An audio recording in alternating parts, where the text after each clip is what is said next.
What up, everybody? Shazam.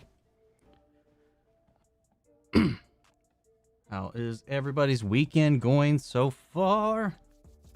We had a bunch of stuff to talk about this week, so I'm sure. I mean, we already got some stuff in the chat here. I was reading that while I was getting things set up here. I'm not too sure about the clock-faced robed figures. I thought that was kind of interesting. They were also very creepy. They were actually beings that existed somewhere in the world. That would be something. I'd be curious to see what those things looked like or functioned as. That's kind of cool. I did notice that immediately when they walked in, though, that the road figures had clock face faces. So I'm wondering if that was just a design factor for just to look weird or ominous. And then again, it just makes me want to see. What if like the robe is just like incorporeal, so like it is like whatever Miss Minutes is, but there's just a cloak draped over her, and it's only that tall because she's hovering. But then again, didn't they have like swords or something in their hands? I don't remember. What's up, GX?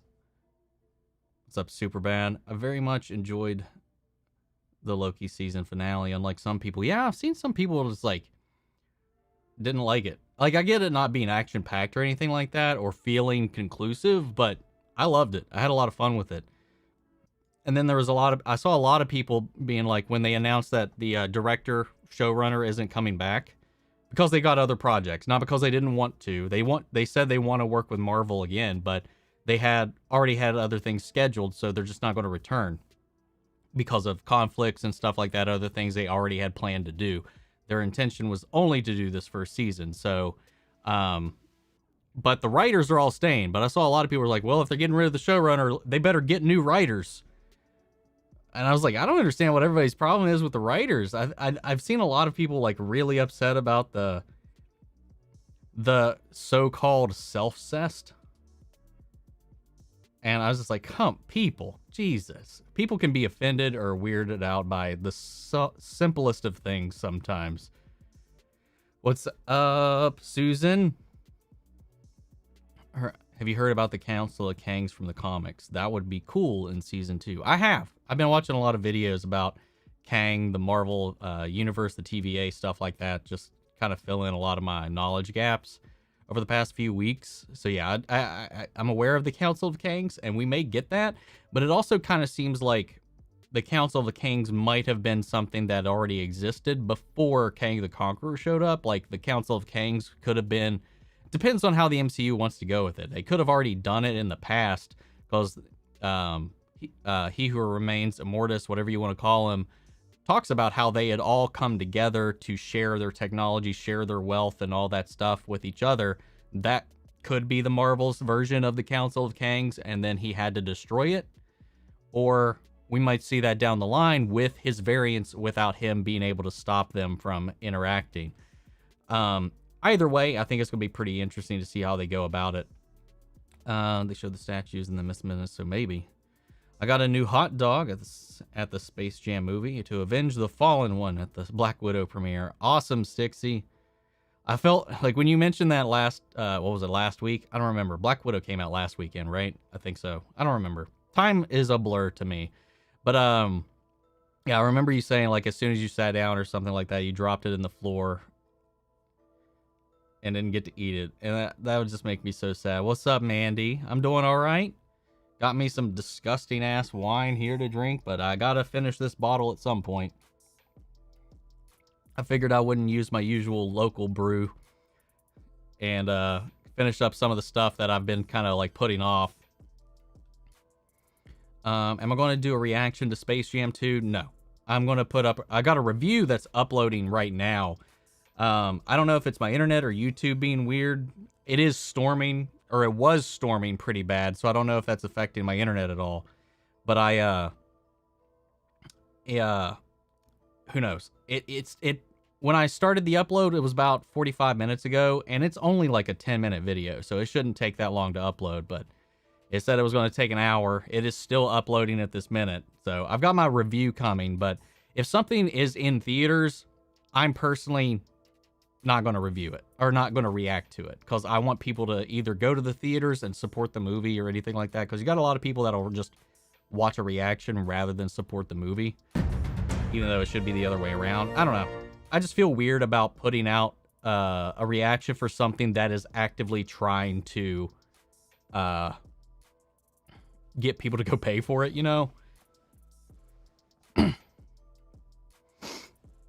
So, if it's in theaters, I just don't do reactions for it. Plus, it's hard for me to do reactions for movies anyway, because it's just me, and I don't have the time and bandwidth to edit sometimes a 2-hour plus thing into a 20-minute reaction. It's rough, man. It's not easy. Let's see. Loki was mind-blowing. I agree. Finale was epic. Agreed. I was expecting a big fight scene, but I enjoyed it without it. Me too. And we did get a fight scene. It just wasn't a huge CGI fest. It was a personal... All the stakes were not only... There was a lot of really high personal stakes, as well as the stakes for the entire cosmos and reality. So, like, the stakes were high. There just wasn't anything grandiose visually that I think a lot of people kind of expect at this point. But we always complain about it whenever it happens. Even in WandaVision, there was a huge complaint. It was like, oh, it just came down to... two people floating in the sky shooting laser balls at each other. Dumb CGI. And, like, you always hear that complaint. And then when it doesn't happen, people are still complaining about it. It's like, fuck up. Fucking make up your mind. Jesus. I had fun with it. I liked it. I like that it came down to this moral debate about what to do, about consequences and stuff like that. And their characters that have been set up to this point. I liked pretty much everything in the finale, personally. It was very talky, but I didn't mind that. Just order 3 new Funko Pops from The Flash in this season. Which ones? Which ones did you get, GX? I was expecting Mobius to drive his jet ski, but oh well. Yeah, it looks like that's going to be farther down the line if it happens at all. I think Mobius and B-15 were not talking about the previous scenes. They were 2 completely different people now, and Kang has always been the timekeeper. I agree with that. Do you think we could see other variants of Marvel characters like Captain America being bad as Hydra Cap? I do. I do think that is definitely on the table. We will get tastes of that in the What If series for sure. I do think that we will see more of that in either Loki season 2 or definitely I think we'll see a lot of stuff in Multiverse of Madness. They did hint at seeing various iterations of different characters before, so I do think it's possible. And Chris Evans, I think, would definitely come back as like a variant, because I know he said he's open to returning as long as it doesn't ruin what they have done before, you know, because that's something he's always kind of worried about for doing something for so long, is coming in and just kind of taking the piss out of all the stuff they had built up to that point. So as long as it's cool, interesting, and doesn't deviate from what they've done before, I'm sure it'll happen. And John, thanks for joining as an adventurer. Make sure you join the Discord and ping me so I can give you the role for it. Let's see. My theory that Miss Minutes is a Nexus being. We don't really even know what Miss Minutes is, because she seems to be just something else that Kang may have created. I think she's technology Kang created personally, but we honestly really don't know. I have those glasses too. Glasses or glasses? I'm on the gin as always. You know, I don't know that I've ever actually tasted gin. Oh, you actually answered that like a line down. Wine glasses, not eyeglasses. My eyeglasses look different. Yeah, I should have just waited. Oh, thank you, Philly, for the Philip Carmody for the super chat. Here's $2.99. What is that? Euros? Honestly, I'm ignorant of these symbols. Thank you for the super chat. Yeah, that's what I thought. Okay. I guess it makes sense. It's kind of like an E. That's how I need to remember that. Thank you for that. I really appreciate it. Was Peggy Carter in Loki? Yes. I think so. I mean, there was a variant they pulled through the door in episode 1 that 100% looks like Peggy Carter. Was it the actual actress or somebody dolled up to look like Peggy Carter? It could go either way. I don't know that they had the actual actress for Peggy in there because it was really out of focus, but it 100% looked like Peggy to me. Vinci, what's up? Hey, what if looks fire? Yeah, I was excited for it. I wasn't like foaming at the mouth for it or anything, and I feel like, well, I definitely am after all of this. Do you think we could get a Legion of Superhero spinoff from Supergirl? I think it's possible. It is possible. If they want to keep things afloat, they definitely need to add in enough shows to fill these spaces. Because we had two more Arrowverse shows in this year, and we only had, well, we had two shows come in and fill those spots: Stargirl and Superman and Lois. So I guess we're still breaking even as far as Arrowverse shows go, but I do think they need a little bit more freshness to come in there. And you can bring Brady in there, having him return after Supergirl ends, have him go back to the future he came from.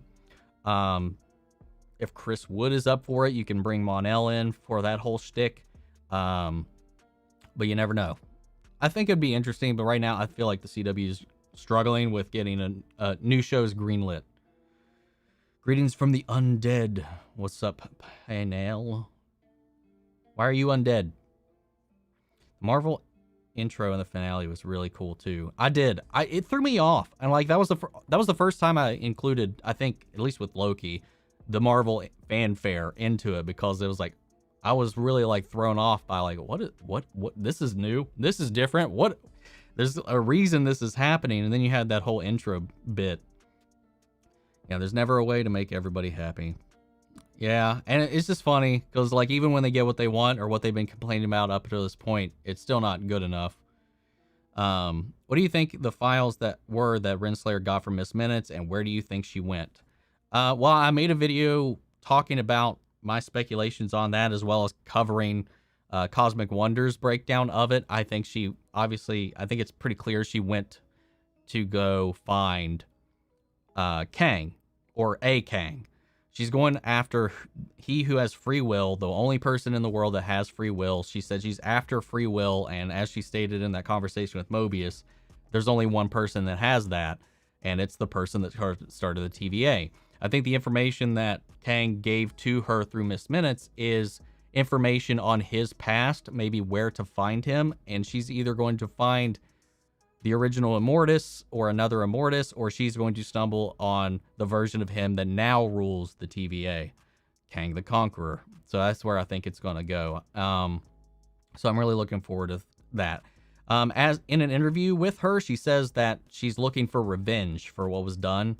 So like, I'm curious to see how that relationship evolves, because it's going to start off obviously in some sort of like, what's the word for it? Like, tension-filled interest. I don't know how else to put it. Like, she's going to go there with a mission as with this person in mind as like a villain to her. She admires him, but he's like, she's upset about what that person has done to her life. So I think that in some context, that's going to transition into admiration, and we'll see how it transitions from there. Because there's been some interesting interviews that have come out since the show ended already, where they're talking about things that are going on and all that junk. So I think there's some pretty nice little nuggets to pick out of there. Hello, I've returned from the void. Welcome back, mercenary. What's up, Kevin? I'm doing pretty good, thank you. Marvel intro finale was legit, one of the best so far. I really liked it. It was interesting, and it definitely makes you think as you're going through it as well. Still waiting on the No Way Home trailer.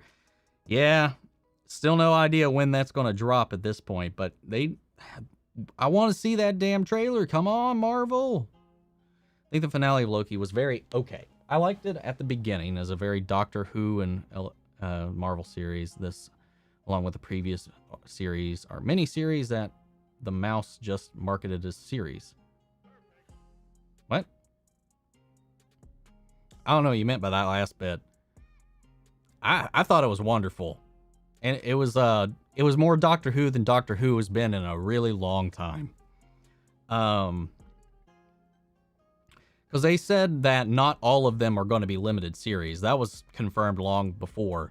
Not every show they put out is going to be a limited series. They will always be evaluating which ones they can continue and which ones they won't. WandaVision was intended to be a one-off, because obviously you can't really continue that format or that idea after that show ends. Like, it just doesn't work.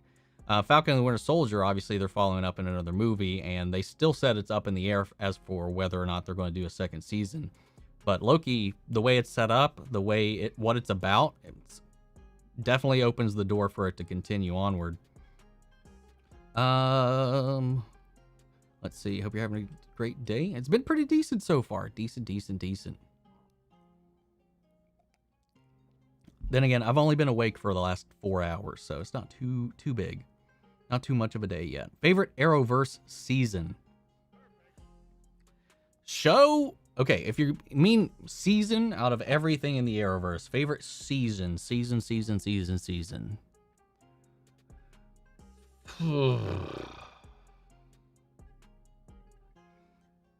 If I had to pick one season out of all the shows that have been my favorite across the board, I'll probably go with Arrow Season 2. I think Arrow Season 2 was one of my favorites. Right next to it is Flash Season 1, I think.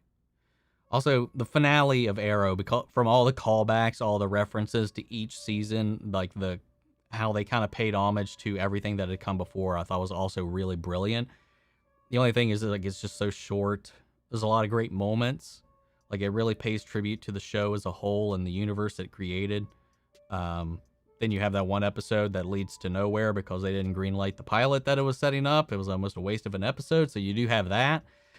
But I feel like the season 2 of Arrow, it's either season 2 of Arrow, season 1 of Flash, or season 1 of Arrow are some of my favorites of the entire Arrowverse. Do you think Sylvie sent Loki to a different TVA in a new timeline where Kang is in charge, and that's why Mobius doesn't know who Loki is? No, I've explained this before. While it is a different TVA, I think it is also the same TVA. I don't think it's a new timeline. Again, and I've said this before, the show has said it, the TVA doesn't exist on the timeline. It's outside of time. There's evidence in the show it has just been reset. It's the same place, but the people there have had their minds wiped. They have been reset. They have been different iterations of this TVA. And I think that it was filmed in a way to keep us on our toes and guessing as to what happened. But I think that when Kang died, when the branches crossed that threshold and another version of him was able to take over the existing TVA, reset everybody that worked there, and take charge of it. This leaves the door open, since Ravonna wasn't at the TVA, she left, that she will be immune to that reset, and she will still have the memories of the previous TVA, what had happened before, what transpired before. So I think that's how I read it. And I'm not the only one that's read it that way, so it does make me feel a little bit better. But I don't think there are multiple TVAs. That doesn't make any sense to me. Because again, like I said, the TVA, at least in the comics and in this, have both been set up and established to govern the multiverse. It's just the difference here is the multiverse no longer exists. It used to, but Kang used Alioth to destroy those other universes and those other timelines, condensing it all to one timeline. And the TVA is in charge of monitoring that timeline and preventing a multiverse from rebirthing. And that they've been doing that up to this point. So like when this whole thing changes, it changes the TVA, who's in charge of the TVA, but the TVA is still there's still only the one TVA. That's how it's read to me. That's how it's been explained, and that's what I get from the clues in the show so far. Doesn't mean I'm right, but that's my theory on the whole thing.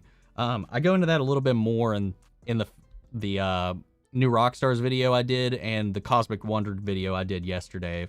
If you want to hear me talk about it a little more, I think I rambled about it after the new Rockstars thing for like 23 minutes. Turned a 24-minute video into almost a 50-minute video because my brain just does that. And that's after I trimmed it. I had to trim that down because there was a lot of times where I just like veered off into nonsense or just my brain shut off, because sometimes when you're thinking about these things and all these different possibilities and outcomes and different interpretations, sometimes you just hit this wall and you lose your train of thought. Coming back to it is pretty difficult. Because the thing, I think another piece of evidence is in what Mobius says. If it was another timeline where it was another TVA and they've just been doing exactly what the TVA has been doing this entire time, how they would still be able to monitor the previous timeline as well. Because they're outside of time, they would be able to monitor each time stream. They're not in separate universes generally. The way it's been set up, that's just not how the TVA was built. But even if they were, they have no knowledge of a Loki at all, when it was established that Lokis were the most prominent variant in existence. Like, they run into them more than they run into anything else. If this was another timeline where they have been doing this job, where maybe this Loki never met this Mobius, they should still know who Loki is, or who a Loki is. They should still be able to identify him, but no, they ask, what division are you from? Which to me implies that they just had their memories wiped. Otherwise, they should have memories from this timeline. And it just seems improbable to me that in this timeline, they have never once encountered a Loki variant. Anyway, that's a long way short of saying I think the TVA is the same one we've been to before, but it's just been altered by what they did to the He Who Remains. And it's been taken over and reset by a new Kang, a new He Who Remains, a new conqueror, if you will. Miss Minutes is the one above all. I'm really, like I said in my other video too, I'm really curious to see what the Watcher says. I really want to see the Watcher's perspective on the multiverse whenever he comes out. What the Watcher has to say about maybe the multiverse that existed before, what has been transpiring up to this point, and what is going to transpire going forward, because he's watching it all. So I'm curious to see how that whole thing will go. I'm really looking forward to What If now, way more than I ever was. I'm still trying to figure out as the TVA we saw at the end. I pretty much just... I just answered that one. Team Magic. So, appreciate the question, though. I'm from Ireland. You're welcome. Love your channel. Oh, thank you. Man, I've got, like, roots in Ireland, and that's, I don't know. It's weird to say. Like, I feel like that's always weird to say, like, to people in Europe or anything like that. But, like, my great-grandmother was a first-generation immigrant from Ireland, and I don't know. I've always wanted to go to Ireland, but who knows? We'll see. How cool would it be if we got to see Chris Evans come back as a variant of Human Torch? It's possible. It is very possible, and I think he would have fun doing that. So I think that is a likely possibility. I feel like that wouldn't be a hard pitch unless he was working on something that his schedule just would not allow him to come in. I feel like that is something he would do. Did I see the new set photos from the Flash movie? I did. I looked at those just before starting up the stream. The clips of the Michael Keaton Batcave, the Batmobile, my Batmobile. That is still my favorite Batmobile. I think that I've seen is the one from Michael Keaton's Batman. Such a beautiful and iconic design. The Batcave looks great. And then there was also a photo of Ben Affleck suited up, released. I forget who actually released it, but there is a actual promo image, I think, of Ben Affleck and in his Batman suit for the Flash film as well, Which one do you like more, DC or Marvel? DC. Now, don't get me wrong. When I say I like DC more than Marvel, I mean the universe of DC. I don't mean the DCEU. I don't mean the DC films in general. When I say DC, I mean those characters, those worlds, the potential, the comics, the worlds that could be, what those characters stand for. I'm not saying I like the DCEU more than I like the MCU, because I think that's a completely different thing. I just like the world and the characters of DC more than the world and the characters of Marvel. There's also a completely different philosophy behind those two worlds that I appreciate the philosophy more of DC because I find it more inspiring. On the flip side of that, I love the Marvel because its philosophy is more grounded and it's more relatable. There's a, I don't know, kind of going into a tangent here, but short answer, DC. I like DC more, though. If we're comparing films, DC is 100% more hit or miss. And I'm not even going to pretend that the DCEU is superior in any way, shape, or form than the riskier, but I don't think they're definitely struggling. Definitely struggling. Omni, are you a variant? I mean, I could be. I mean, the multiverse is a real theory and real physics, so I'm sure there's another me in another universe down the road or parallel to us who knows? Who knows what he's up to? Maybe he actually is using his art degree. I don't know. Did I hear the rumors about Robert Pattinson? I've ignored all of those rumors that have been coming out. I've seen the headlines. I've seen all that stuff. And it's just this trash paper over in Europe that pushes fucking bullshit rumors to get people stirred up. Based on anything that I've known and read and how directors like Christopher Nolan have talked about Robert Pattinson in general, none of it adds up. None of it adds up with any previously known like iterations of, works he's done, people he's worked with. I hope it's just bullshit. I definitely don't believe it based on where it's coming from.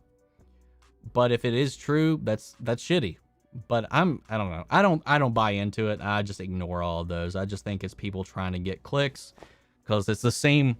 It's also the same paper that tried to, successfully brought down Johnny Depp's career with those allegations.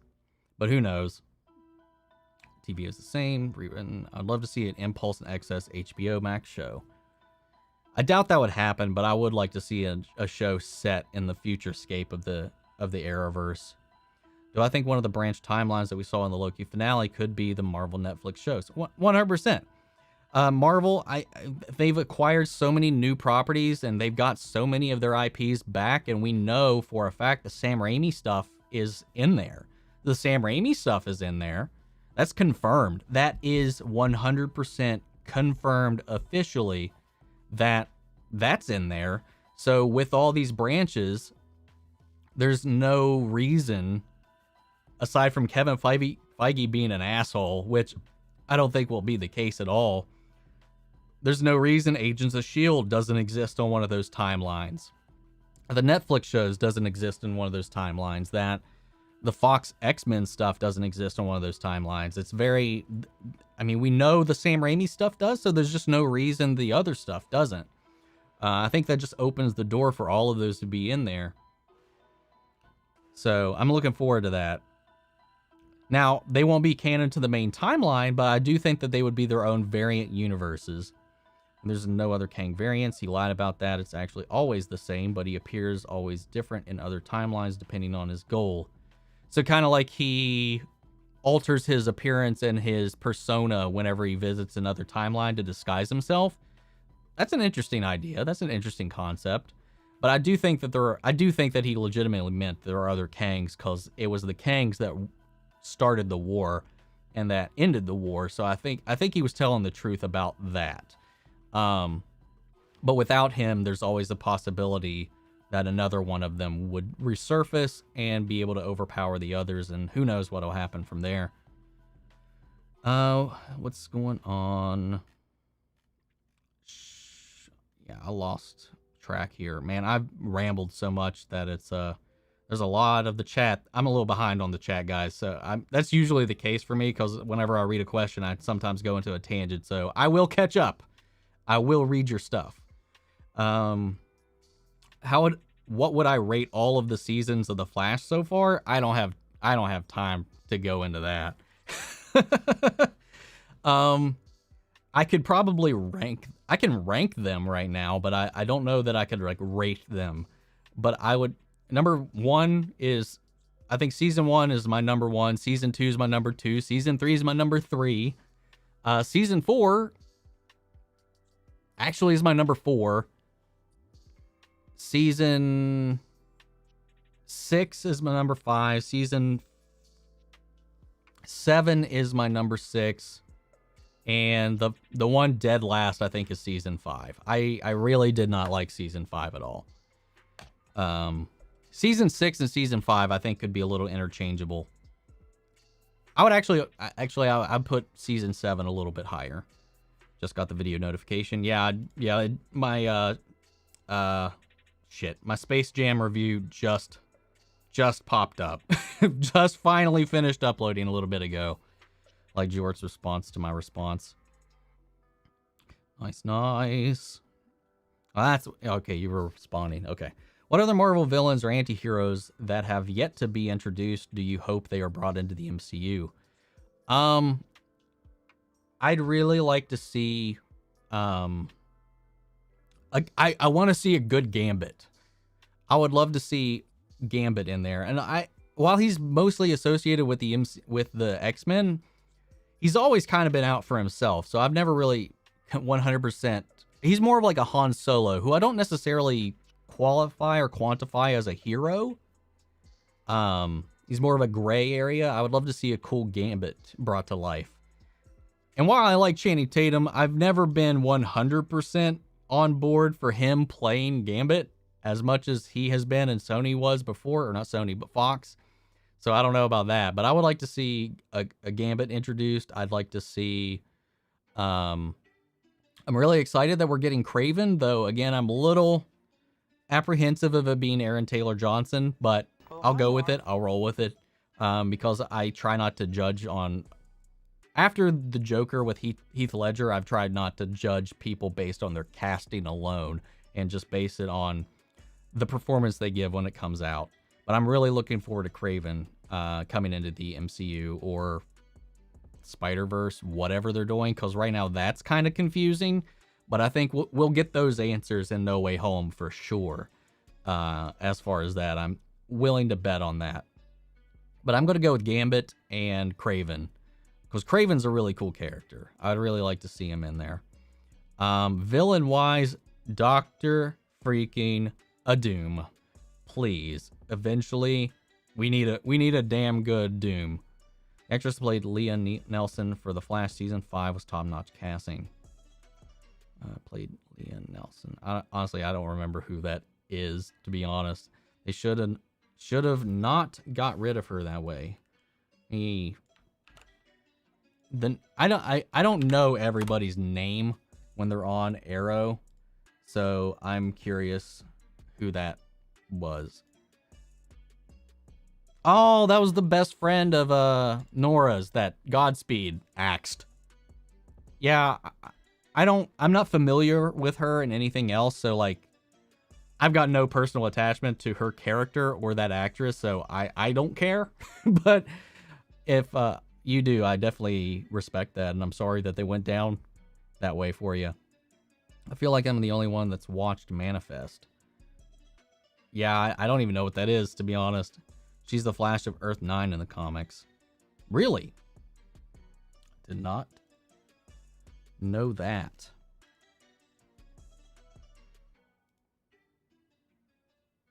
Oh, I've seen that character before. I didn't know her name. God, she's stacked. Anyway. Let's see. I don't think Kang will be the next Thanos. I think it will be Doctor Doom or Galactus. I think Galactus will be the next. I don't know, man. It's so hard to judge because Kang is so threatening in a very different way. in a way that affects Galactus, really.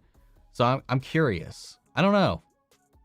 I was banking that the next big bad, like once they got away from Thanos, I was always under the impression, or at least I thought, that the next big bad that made sense, especially since we knew the Fantastic Four was coming, was going to be Galactus. Doctor Doom makes sense, but I don't know. I don't see him being a Thanos in a way. While he is one of the most threatening and most powerful characters in the Marvel universe, I don't always necessarily think of him as a huge threat, because he's kind of like the hero of his own story, kind of like Thanos, I guess. Or Thanos in the MCU. Thanos in the comics is a chode. But Thanos in the MCU, they could kind of turn that around. As much as I would love to see Doctor Doom, I don't know how I would feel about him being the next gigantic threat. I'd be fine either way, but I'd love to see them do Galactus. I know they're going into the origin of the Eternals and the Celestials and stuff like that, so that could tie us into at least a mention of Galactus. So we'll see where it goes from there. Do you like the Disney Plus series doing only 6 episodes? I mean, we don't really have much of a choice. The reason it's only 6 episodes is because that's to maintain the quality that the movies have. That's as many as they can afford to shoot and not lose production quality. So even if they did more, and WandaVision had more episodes, but you gotta also remember that those episodes individually were a lot shorter. WandaVision and Falcon and the Winter Soldier and Loki all had the same runtime and about the same budget. So if you want more episodes of these things, unfortunately, it's going to cost them more. And if they don't front the bill to add more money to it, or they aren't getting the return for it, again, because it is completely reliant on subscriptions. So like, there could be a significant change to the quality of the production of those. And I know Kevin Feige has at least said that he doesn't want to threaten that. So I'm fine with it being 6 episodes. It allows them to keep the stories a little bit tighter, even if some bits do feel a little bit rushed. I will admit that. Being 6 episodes, it does make some things feel a little rushed, but I would rather have something be a little rushed and be presented in the way that it is presented rather than have that take a hit. So I'm fine with it. What's up, Kevin? I'm doing well. Thank you. Hope you are as well. Do I prefer Grant's Flash or Ezra's Flash as my favorite? Between those two, it's Grant hands down. Say what you want about the cheesiness, the corniness, the suits, the production, the budget. He is more Barry Allen than Ezra's Barry Allen. I like Ezra a lot. I like that interpretation, especially in the Snyder Cut. Liked him a lot more in the Snyder Cut than I did in the original cut. The Justice League. But Grant, I just think is just a much better Barry Allen, a much better representation of the character. I know a lot of people harp on him just because of his physical appearance, like his build, but I don't care. He's a way better Flash. I had an idea of how Spider-Man will explain Doc Ock and Electro, and it might be Kang sending in villains from alt timelines, similar to what Zoom did on The Flash. I mean, it's possible. There are kind of leaks, whether or not they are true or not, as far as how they all come together, how they are brought together, and it has to do with Doctor Strange's role in the movie. I won't go into it just because I don't want to spoil it for any of you who are trying to avoid that stuff. So I won't mention it. But I feel like there's a reason in there that's kind of explained that doesn't involve Kang. But that's not a good... Of course, we don't know if that's true or not. We don't know if that's true. 100% grain of salt, rumor. So it could be Kang. I just wonder what Kang's goal would be if he's just like slapping people from other universes into the mainline MCU. Last season 1 was so good. Thoughts on season 7 of Flash? I feel like it is still very affected by COVID. We see they can't have everybody in an episode at any given time. They have to keep the people in the rooms limited. It's definitely affected the storytelling. It's one of the main reasons Iris just kind of disappeared out of the season, because she had to go visit her family for a couple weeks, and because of quarantining and all that stuff, when she came back, they couldn't use her, they couldn't film her because she had to quarantine for 2 weeks after coming back into Canada. So it's just like, it's rough. I'm just hoping that with restrictions, the vaccine and stuff like that, season 8 might be a little more coherent, but the storytelling is kind of been very inconsistent throughout the entire season. I would only say that there's like 4 or 5 episodes that I thought were good episodes. The rest were okay at best, and some of them were just completely almost borderline unwatchable. And that's for me, who has like been here from the very beginning and loved these shows, defended these shows, and it's just getting to it got to this point where I was just like, there's a couple episodes there that was just like, Jesus, can we move the fuck on? So it's a mixed bag. I like what is happening right now. It still feels affected by COVID, so I don't know. I just hope season 8, if it is the final season, they go out with a bang. If not, I hope they just turn things around and it gets back on course with restrictions lightening up and stuff like that. It's starting with a 5-episode crossover-like event, so there's going to be a lot of connectivity between it and other characters in the universe in the first 5 episodes, so that's going to be fun. So season 8 sounds promising, but it might be the end. It's rumored to be the end, but it's also not confirmed to be the end, but who knows? They lose that, I really feel like it's not going to be long. It might not be long before Superman and Lois is the only show in the Arrowverse. Arrow season 5 was so damn good. I liked season 5 of Arrow, actually. I did. I have a friend who works as a DP on Flash. Really? Wait, Flash the movie or Flash the show? Have I seen Fear Street 1666? Not yet. I'll be watching that later tonight and recording my watch along for the Patreon. And then I'll probably have my review for the film out tomorrow. I think there just has to be one TVA, but it's been altered. Agreed. I agree with Dan there. How is it going, Quicksilver? What's up, Dr. Donna? Still reeling over the Loki visual eye candy. Yeah, it was gorgeous. It was really gorgeous. What's your favorite Marvel Disney Plus show out of the 3? Loki. I love WandaVision a lot. I love everything that it did. I love the campiness of it all and the grief theme of it all. But Loki just, I don't know, man. It just hits different. And I loved it. Then again, Loki doesn't have Darcy in that Carney outfit. Nor does it have Elizabeth Olsen in her Scarlet Witch outfit. But Sylvie, looking fine. See, that's how I judge things, apparently. But no, I think Loki's been pretty interesting.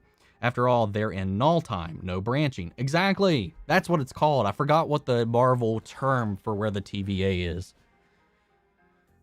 Tobey Maguire and Andrew Garfield have to show up in No Way Home because Tom Holland's Spider-Man can't take on the Sinister Six by himself.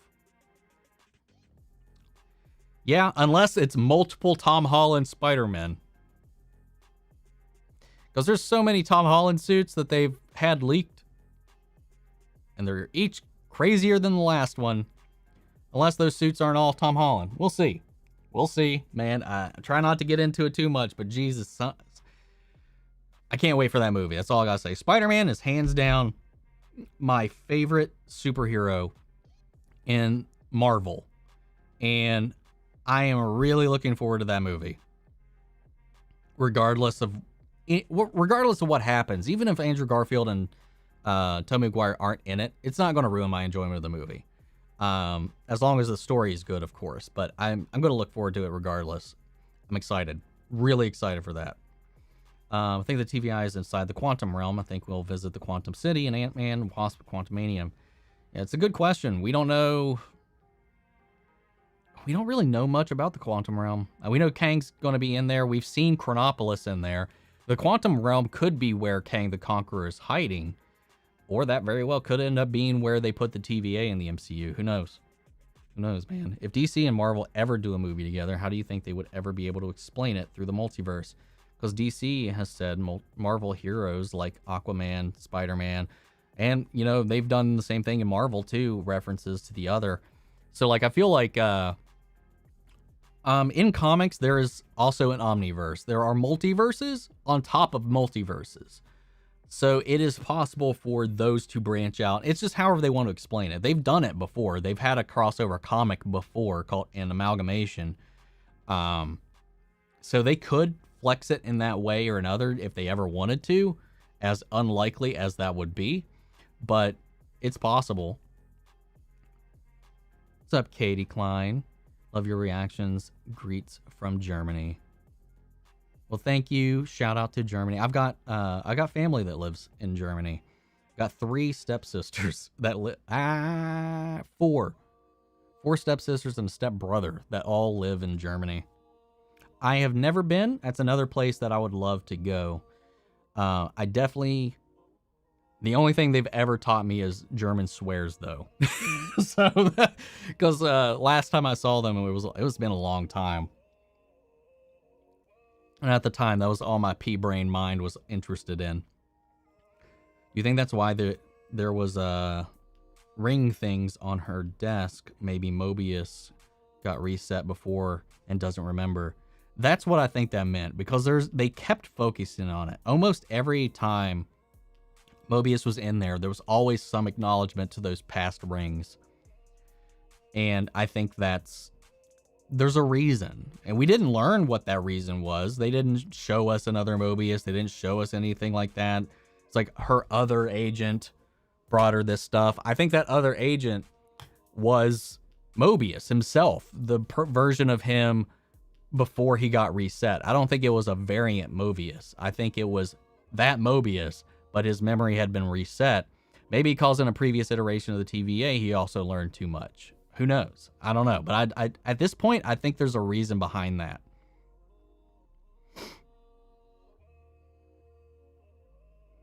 Yeah.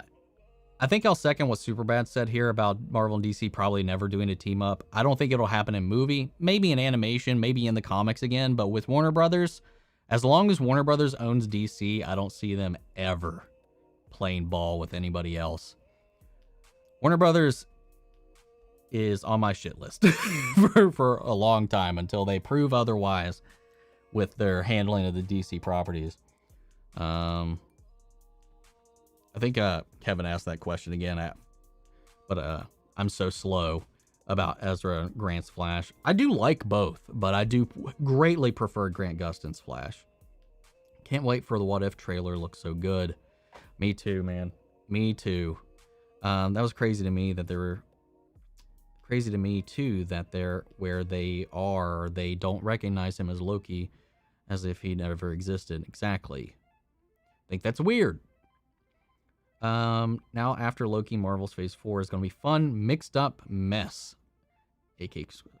Am I a Quicksilver variant? I don't know. I'll leave that for you all to figure out. My Quicksilver jacket is still on the floor from I haven't picked it up from my office from when I wore it for the WandaVision finale. Did you notice that every phase of Marvel changes their intro to movies except for Phase 4? Example for Dark World changing into the second Marvel intro, Strange going into the current intro. No, I haven't noticed that. I have not. I love the Silver Surfer, but hated everything else in that movie. Always loved the Silver Surfer, though. I think as a character, he's really interesting. I like the first Fantastic Four movie. Not like the old one, but the one with Chris Evans. I really like that movie. It's cheesy, it's campy, but I feel like it was a decent Fantastic Four movie. However, Rise of the Silver Surfer was not. So, I'm sorry about that. It was not a very good interpretation of, one, that character, Galactus for that matter. So yeah, not a great movie. Hopefully we get some redemption for that eventually. Solos SS. Cast Solos SS. Scooch. Freedom Queen. I'm not sure what that was directed at. Do you think Marvel putting Jonathan Majors in Loki and not having him say he was Kang was their way of surprising the fans that was keeping up with the Marvel news? I think so. I think Marvel's gotten really smart about avoiding some things they want to make sure stay a secret. Obviously, with the way they doctor their footage for the trailers, how they cut out certain things. I mean, we've seen them edit images before. Like the image of Mobius driving was in that scene, but they removed Sophie from the Sylvie. I keep saying Sophie. Sylvie from the shot. She's in that car with him, but they removed her from that footage. Just like with going into Infinity War when Hulk was in that original charge, but Hulk wasn't in that original charge. It was Banner in the Hulkbuster suit. So there's things that they always tease and play to always keep us on our toes. No matter how much we think we know, I think they are always keeping something behind the scenes because I just think they're really good at manipulating us. Can it be construed as false advertisement?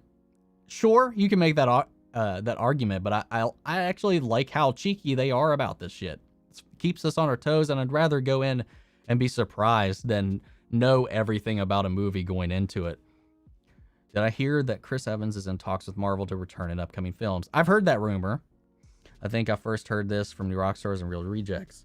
Yeah, there was a report that came out a few months back that talked about him being in talks. Of course, as you do when nothing is official, he denied it. He's like, if this is happening, I have no idea what the hell they were. You can't trust them. And people were like, who said he didn't do it? I was like, yeah, because he can't tell us. He's going to lie. No matter how much evidence there are of like these actors lying blatantly to the public about their involvement in these projects, like people still fall for it. I don't know why. Now that the multiverse is open, do you think the Eternals will acknowledge it? I would have to assume so. I feel like they should be aware. They would be aware of that more than really any other being in the universe. What's up, Michael? I agree the TVA is outside of time. Weird question. Philip, do you... oh, shit. And lost it. Jesus. All right. Do you think we'll ever see the multiverse Kang war in the MCU like in a film or Loki season 2? It's very possible. I think so. I think we could see it. I don't know if it'll be in Loki season 2, but they could build into that. That's very possible. Maybe not even like witness it or see a new one, but maybe we'll get a glimpse of what that was like when they're going over the history of the multiverse in one of these movies. Maybe we'll see it in some iteration. Maybe even the Watcher might talk about it in What If, since the multiverse is now new to the universe as a whole. So I'm curious. I don't know. I think it's possible and likely that at least we might get a glimpse of it. Am I going to post reactions to Titan season 3 or no? It depends on how shitty my schedule is when it comes out and how annoyed I am with the show. I'm going to watch it myself no matter what. But if I watch the episodes and I continue to be negative, I just don't want to... I would feel bad putting out a bunch of reactions where I'm just shitting on something, especially since most of the people that are going to be checking out a reaction to Titans are people that are probably liking Titans. So I don't know. I want to, because I try to cover all the DC stuff I can. Like I react to Doom Patrol, I react to Stargirl, all the Arrowverse shows. So like it would feel weird not to react to Titans, but I'm just kind of worried if season 3 isn't better than the last 2 seasons, I don't want to just be constantly shitting on it. What's up, Destro? I'm doing good. How about you, man? But we'll see. We'll see. That's the answer. I don't know. I don't know yet. In the trailer, the Eternals are talking about the events after Endgame. I think it may be in between that. Just want to see Quake, Daisy Johnson again. We might. I think now that the multiverse has splintered out into all of its various branches, I think one of them has to be Agents of S.H.I.E.L.D. One of them has to be. I would have to imagine that. Wouldn't Old Man Logan popping in for an assist in a movie? Me either. But I think it's more likely that we will get a Logan variant. Maybe not the one from Logan, but a different Logan in general. Do you think the branch timelines could be Fox Universe? Yeah, I kind of talked about that already. So yes. Short answer, yes. What's up, SSF? Have I watched all of Sweet Tooth yet? No. I've watched the first episode when I got to watch the first episode before it was on Netflix, because I got to RSVP for like one of those virtual early screenings, which is the only time that's ever happened for me. So like I was excited. I was like, yeah, I'll check it out, even though I really had like a very minimal interest in the show in general, just from the trailers. I thought it was good. I thought it was interesting, but it didn't really grip me all that much. I know they leaned more into whimsy and to make it a little more family friendly, while still being some kind of dark from what I've heard about it. But I don't know. It didn't hook me in that first episode. And it's a lot harder to keep up with Netflix shows because they dump them all at once. So as far as covering it, I definitely didn't. And I just had, after watching the first episode, personally, it just didn't hook me in it. And I never went back after watching episode 1. Not that I thought episode 1 was bad. I just didn't feel like it was something I was going to be interested in for the long haul. So I just haven't watched it yet. Will I one day? Maybe. But I definitely have. I just haven't watched it yet.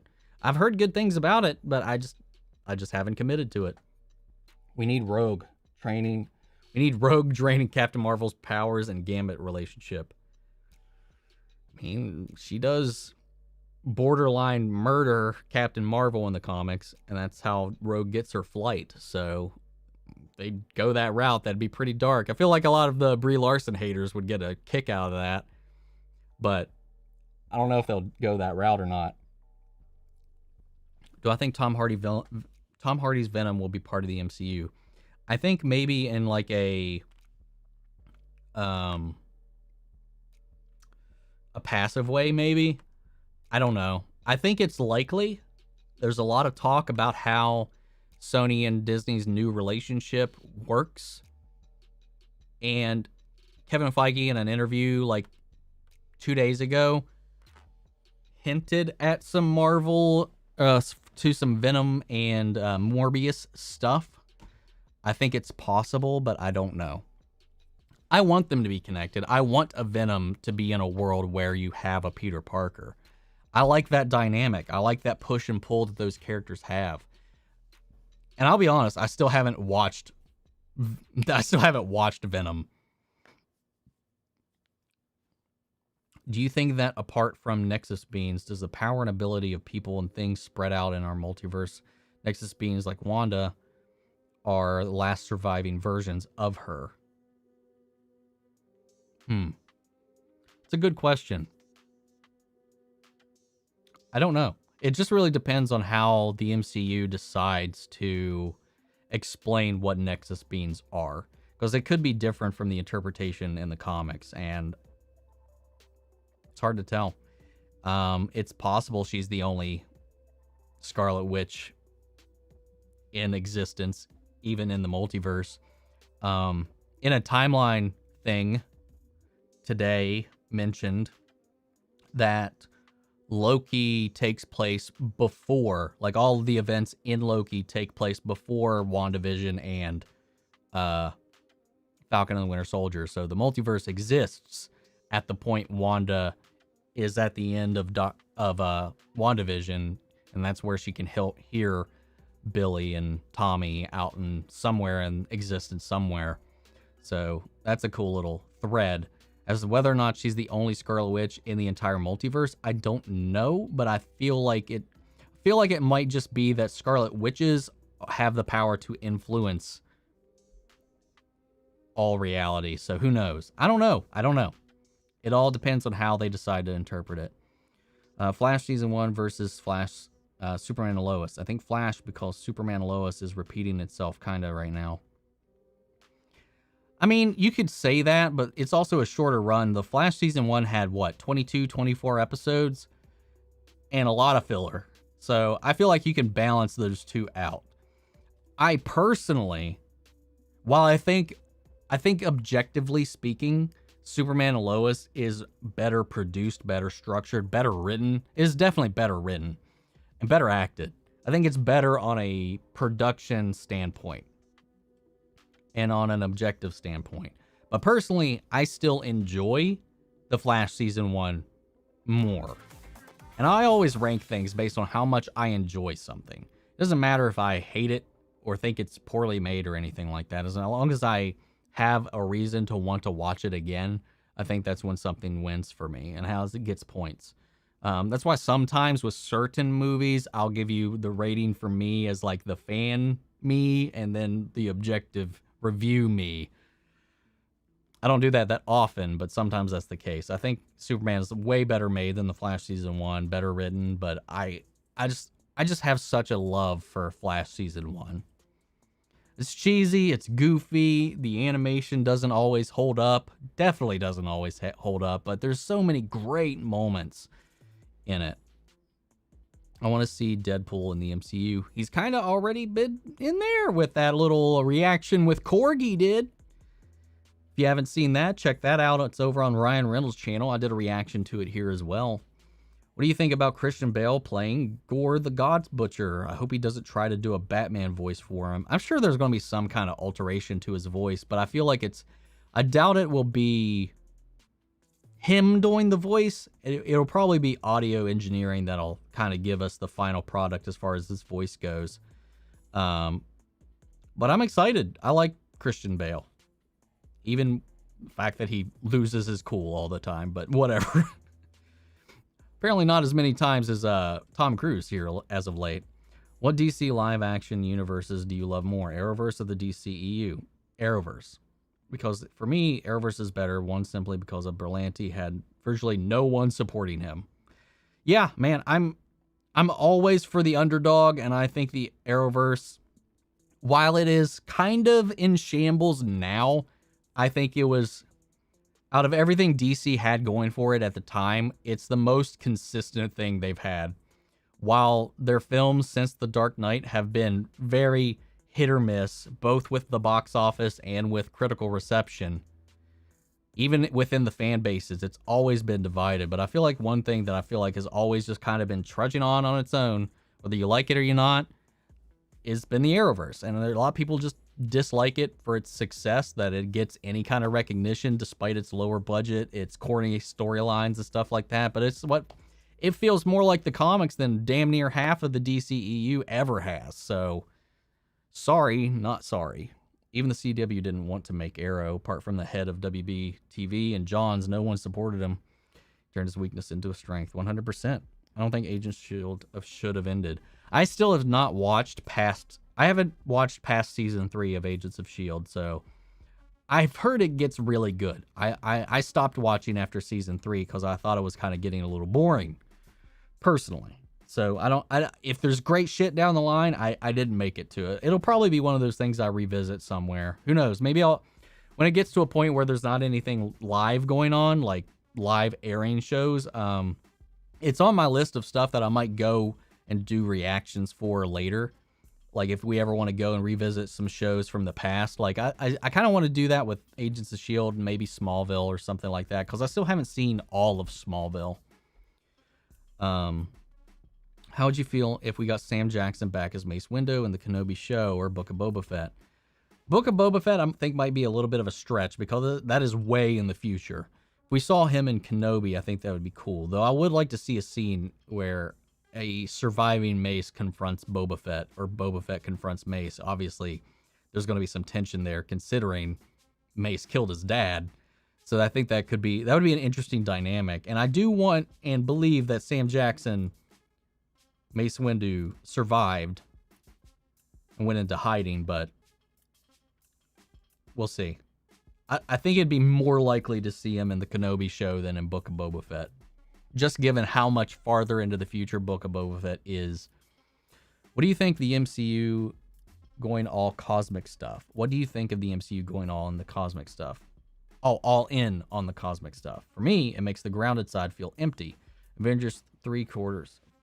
barely balanced punching and magic in the same film. Can't see Falcon in Avengers 5. I mean, you've had that problem all the way back to the first Avengers, really. I mean, what in the grand scheme of things, like, how much contribution does Black Widow and Hawkeye really give on a team that has Iron Man, Captain America, and the Hulk and Thor? Like, they can never meet those standards. Like, they can never impact the world as much as them, but they're still a part of the team. It doesn't make them any less valuable. Their skills in espionage and information gathering, in recon, in all that other stuff still puts them in a place. And even Cap, like, he's, in the grand scheme of things, like, he's not going to beat the Hulk in a fight. He probably wouldn't beat Thor in a long-term fight. And he needed Bucky to help him beat Iron Man, really. So, like, but his strength and what he adds to the team is his heart, his drive, his morals, his head, like his level head. The head on his shoulders is his biggest asset. And that's what I think that they bring to the team. Whether or not they can punch a god in the face and live to tell about it, Falcon is just as important in the team as a dynamic based on his life experiences and what he can bring to the table. He doesn't have to be able to breathe in space. He doesn't have to be able to shoot lasers from his eyes to still contribute. Because if that was the case, then why even have Black Widow on the team? Why have Hawkeye? Why, and really, realistically, why even have Captain America? He couldn't really do a damn thing against Thanos without Mjolnir, but he was still there fighting the good fight. So I feel like it's just as important. I think the ground level is always just as important, because like when you get think of it like Invincible. I don't know if everybody in here's seen Invincible, but like Omni-Man is basically that world's Superman, and he's trying to raise his son to not worry about the people on the ground. Like, he doesn't even look at things that aren't cosmic. Like, he just sees them as beneath him. But Mark, growing up the way he did, wants to help everybody, no matter where they are, who they are, and whatever. So like there's that balance. Even like for a long time, like the Hulk was like, the Hulk, obviously, when it was a separate personality from Banner, just did what it did. It was a raging beast. It really didn't have much thought going into it at all. Thor, he had to learn that humanity was worth a damn for a while. So like, you got to have people with that perspective to keep your giant guns in check. The ones that really don't have that level experience in check. Like, I think your ground level characters are always going to be your characters with the strongest moral compasses. And you need that on a hero team. So I feel like that's what they will provide down the line, if that makes any sense. I know I ramble sometimes. You think they will bring Deadpool in the MCU? Well, already confirmed, he's coming. He just did that. Like I said, that he just did a video where they had him and Korg in the same little skit together. Hawkeye show villain? I don't know. Hawkeye is literally the show that I give no shits about. I don't. I'll be 100% honest. The thing that it's got going for it for me is that Yelena is going to be in it, and I love Florence Pugh. So that's pretty much it. And I'm going to watch it just because it's a Marvel thing. I'm not going to not watch it, but I don't know. I have no idea who the villain would be or could be. I don't really know who Hawkeye's villains are, for that matter. I hope we see the Living Tribunal finally. We might. We know he exists because there was that statue dedicated to him that was in the void that had been pruned. So he's out there somewhere, or at least some culture out there believes in the Living Tribunal. You think Max Mercury will appear in the season 8, in Flash season 8? It's possible. Possible. Doctor Doom may be in Black Panther 2. I've heard that theory. And it's possible. We also know Namor, I think, is coming in Black Panther 2. If we have Namor and Doctor Doom in the same movie, I think that might be a little much, but I think it'll be fun either way. I can't wait till we get the MCU version of Doctor Doom, because I just have faith it's just going to be great. What was that? Okay. What's up, JLR? Hope you're doing well. Really hope Bart, Nora, and Wally are part of season 8. It would bring a great family of speedsters dynamic for the show and could be one of the best seasons with a great villain. Yeah, and I definitely think that they will finally have the final battle with the Reverse Flash if they do end up ending the show. I feel like they will definitely address that storyline and finally have that happen. Wally is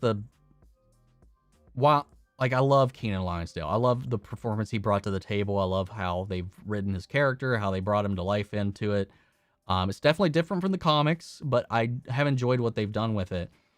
And while I love that the CW was willing to work with Keenan Lonsdale and free him from his role in the show so that he can pursue his actual dreams, because he joined the show young, you know, took the gig, didn't really realize what he wanted to do in his life yet. And when it came, like, there was a calling for him that was much larger than playing a character on The Flash. And they worked with him to let him go off and do that. He's performing music, making fashion, doing all kinds of stuff. But they also have never recast that character. And I think that's one of the biggest drawbacks to that is that Wally's always out there, but the likelihood of us ever seeing Wally because of that dedication to Keenan Lonsdale, that I don't know if they would have to recast the character, I think, at this point to have that character return to the show for anything more than like a single episode cameo, which sucks because I want to see more of that, but we'll see. We'll see what they do. I feel like maybe they might be able to pull something off for the finale if they do end up ending the show, but we'll just have to see in the long run.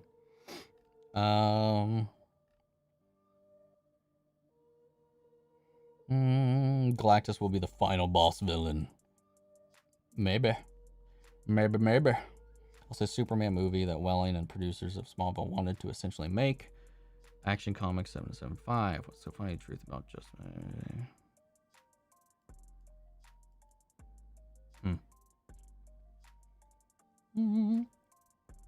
Hawkeye's coming before the Miss Marvel show. True. Am I more excited for Venom 2 or Morbius? I gotta say Morbius just by a bit. I'm gonna go with Venom 2 just because I've been really, like, even as far back as the Sam Raimi stuff, the moment Venom came in, my mind was like, okay, when the fuck are we gonna see Carnage? I was like, I need to see Carnage. I need to see it. And I want to see Carnage. So I'm going to go with Venom 2 only because Carnage is coming. I love Carnage. I love the symbiotes. I love their dynamic, their relationship, their families, the Spawn. I just like Spider-Man and his villains in general. And while I do like Michael Morbius, and it looks good, and Michael Keaton's in it, I gotta be honest, I'm just looking more forward to seeing Carnage in live action. Unpopular opinion, Loki could have been better series if it didn't aim to upend the entire MCU. Tight focus, buddy, time cop procedural with maybe one overall arc with Sylvie and no Kang would be 100%. I could see that. Because I've seen that in a general complaint. It's kind of like what I feel like makes the ending feel a little less contained as what we would think. Because it doesn't... I don't know. It's hard. I can understand that, at least. I can accept that. I have 15 DC Funko Pops and 1 Marvel Funko Pop. Do I have a Marvel Funko Pop?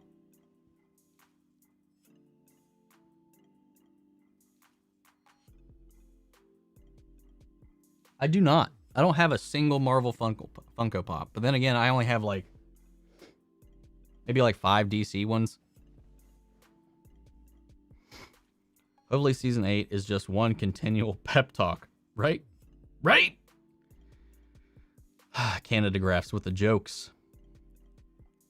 I really hope we get away from that. I hope that was just a COVID thing. I get it. Like,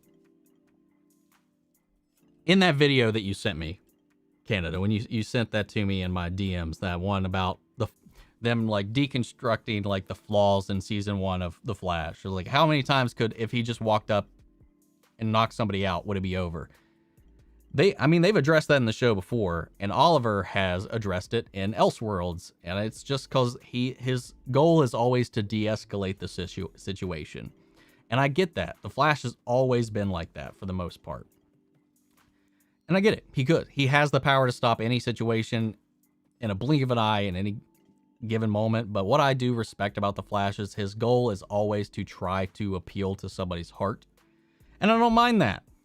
But there are times where you do have to throw fisticuffs, and this season has been so against that. And I don't know if that was because of COVID, because they didn't want too much touchy-touchy on set as much as possible. But they did get really excessive with the pep talks, the talk no jutsu. Like, Barry almost might as well have been trying to become Hokage there for a little bit this season, but it's whatever. I have to disagree. Loki was epic. 1000% agree. I like it. I like that everybody has kind of a different opinion on it. I just feel like it was always going to go that way. Even if it wasn't Kang, Loki was going to dismantle the TVA and fuck up the multiverse. We knew it was coming. That was built into the DNA at the start of the show, was that the TVA ain't going to be around by the end of the show.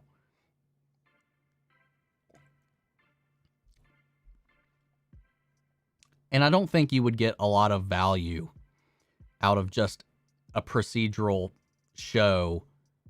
Like, it would be entertaining, but it would just become Law and Order. It would just be NCIS, like with maybe like a singular arc that carries out throughout all of it. I don't think it would have I don't think we'd be talking about it as much if it didn't have this draw to it. I feel like it'd be one of those shows that just kind of comes and goes if that was the case. Kang rocks was better than any other King Loki variant. Yeah, Team Loki, 100%. WandaVision. Cannot wait to see Moon Knight. I'm excited to see Moon Knight purely because of Oscar Isaac, to be honest. I'm not familiar with the Moon Knight character. I know who he is, what his that he's got multiple personalities. A lot of people compare him to Batman for some reason. But, like, I don't know a whole lot about the character other than who he is. Basically, my only personal experience with him, direct experience with him, is as a playable character in Marvel Ultimate Alliance. That's a bit. But I like Oscar Isaacs, and Marvel has not led me astray yet, so I'm on board for it. Who's been your favorite villain antihero of Phase 4, not including Kang? I mean, we haven't had much Phase 4, but out of what we've got so far, villains...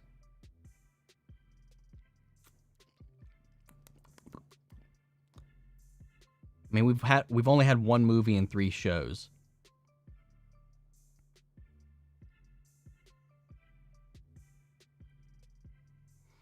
Well, I'm going to go with I think John Walker. I'm going to go with John Walker. I like Agatha a lot, but she wasn't as layered as I would have liked.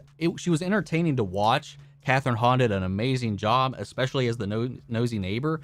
But when her villainness kind of came out, it wasn't as layered as I was hoping it would be. Like, her motivations were never really explained other than she wants to get more powerful. But as far as like a complex, interesting villain / anti-hero, I thought John Walker was really interesting. I liked that. I think I'm going to go with John Walker. Do you think we'll see classic Hawkeye costume in the show? Besides Falcon and Winter Soldier, we had had classic costumes in other DC Plus shows. It's possible. Hawkeye's comic outfit is one of the ones I just do not like at all. So I would not be surprised if we see it in there as like a punch joke, but like crazy. Time check. As I write this, you're answering questions from 25 minutes ago. I am slow. I'm sorry. You people type faster than I can get thoughts out. I keep seeing you get shouted out by reaction channels. I'm so happy to see you grow. I think 2K in a week or two. Yeah, it's been pretty much, yeah. Because, like, what? I just tweeted out not too long ago about getting 15K, and we just crossed 16 just the other day. Greg has just been a great friend, just in general. Like, he's given me advice, obviously, on the channel before. Like, we've made a video together before, and it's just very flattering, you know, that, you know, he would take the time to do that beyond his commitment to me being a patron of theirs, because I do support their channel, because I like watching the stuff that they keep on their Patreon, like their Avatar reviews and stuff like that. But, like, that's just all Greg, man, and it's just, like, those guys are just so good-hearted people, man. I love them to death, both him and John. Do you think the ship in the finale intro was Fantastic Four or Galactus before the Big Bang? I don't know. It could... Oh. Maybe it's the Eternal ship. Do we think about that? I don't know. I can't remember what their ship looked like in the trailers. It could be completely different. Well, it could be the Eternals. Don't know. I did think that was a really odd detail. So, I have no ideas as to who or what that ship could be. Be hilarious if Thor Love and Thunder Matt Damon is the real Loki now because of the time shenanigans. Oh my god. Oh my god, that would be so funny.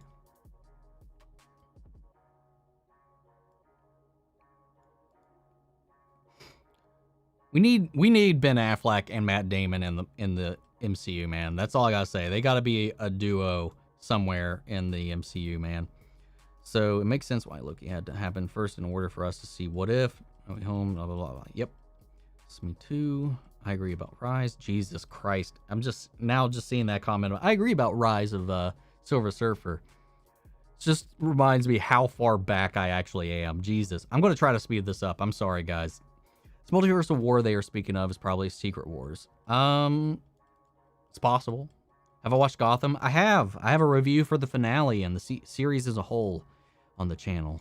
I like Gotham a lot. I was heavily disappointed by the series finale, though. I don't think it was a TVA. HWR screwed up. Thought he died. It would be a war again. Start over instead. Kang won the war and started the TVA instead. Exactly. I agree with you, Kenny. You think Ant-Man 3 post-credit scene will show Fantastic Four? Maybe. All things are possible. Are you sussy bakaka? What? Baka? Are you sussy baka? I don't know what that. I don't know what you mean. How was Space Jam 2? I'm starting to watch it, and it's okay. I hear Michael Jordan makes a cameo in the movie. I heard that as a rumor a long time ago, but I won't confirm or deny anything that happens in the movie because I'm not going to spoil anything. So you can check out my review, though, if you want my thoughts. It is on the channel right now. Did I like Jonathan Majors' portrayal? It was vastly different from any version of Kang that we've had, but I liked it. I think in it, there's a lot of layers in what he was doing. He was eccentric, but I think his eccentricity, there's a lot of different emotions happening behind the scenes. Like, you see a man that has been doing this for so long, that has been so committed and so lost and so, like, had his attention on every minor detail, and he's so tired. There was like so many emotions going on through his mind while he's putting on this persona. And I think the moment that they passed the threshold, as he says, from that moment onward, we're seeing the persona drop. He's just he's putting on a play, trying to kind of coerce them to do what he hopes they will do. And after that, he's just like, well, shit, it's real. Well, got nothing. That's what we kind of start to see his true personality, I think. I don't know. I liked it. It was very interesting. It was very different. I know it put off a lot of people, though. Know that for sure. Loki finale kind of let me down, to be honest. I'm excited, but it kind of felt like an ad for the other films. See, I didn't get that at all. I don't see how it's an ad for the other films. It's just going to affect them. I mean, honestly, you could probably go into the other ones. You might be a little like, what? How did this happen? But like, I'm sure it's not integral. Because it's not like it's like, go watch Spider-Man No Way Home.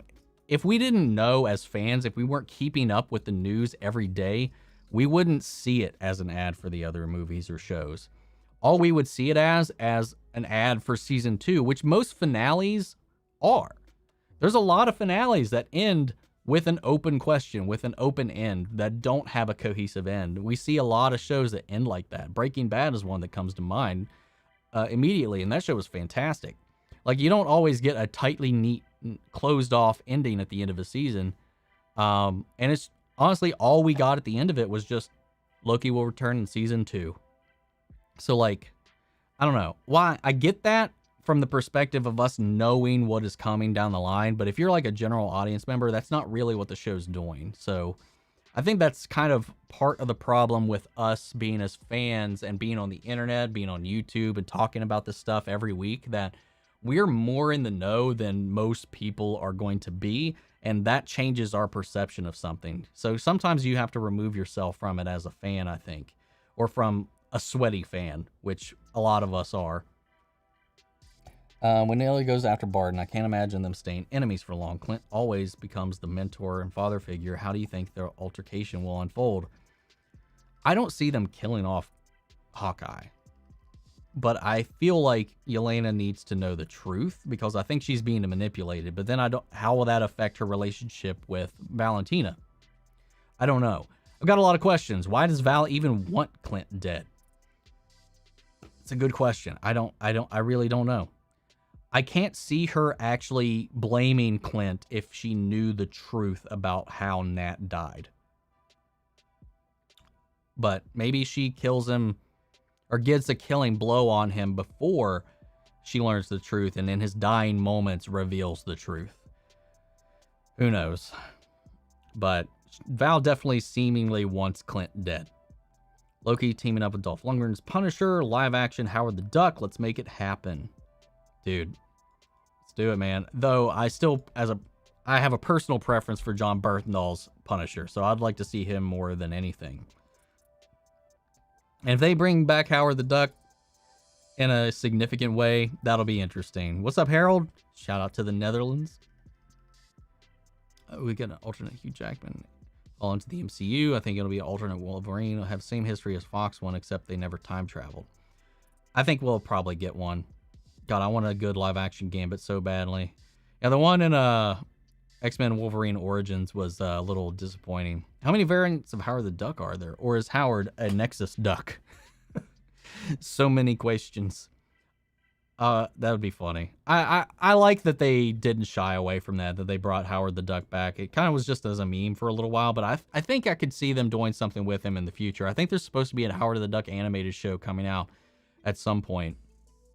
Do you think Miles Morales will appear in No Way Home?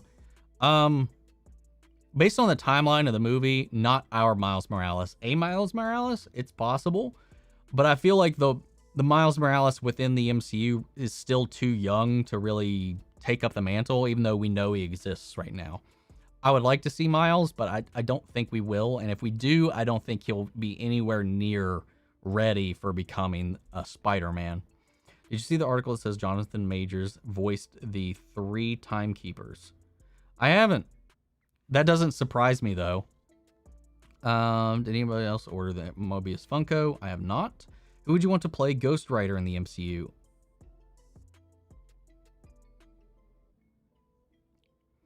I don't know. I'm bad when it comes to like picking out castings for things, unless it's like something that just screams it to me.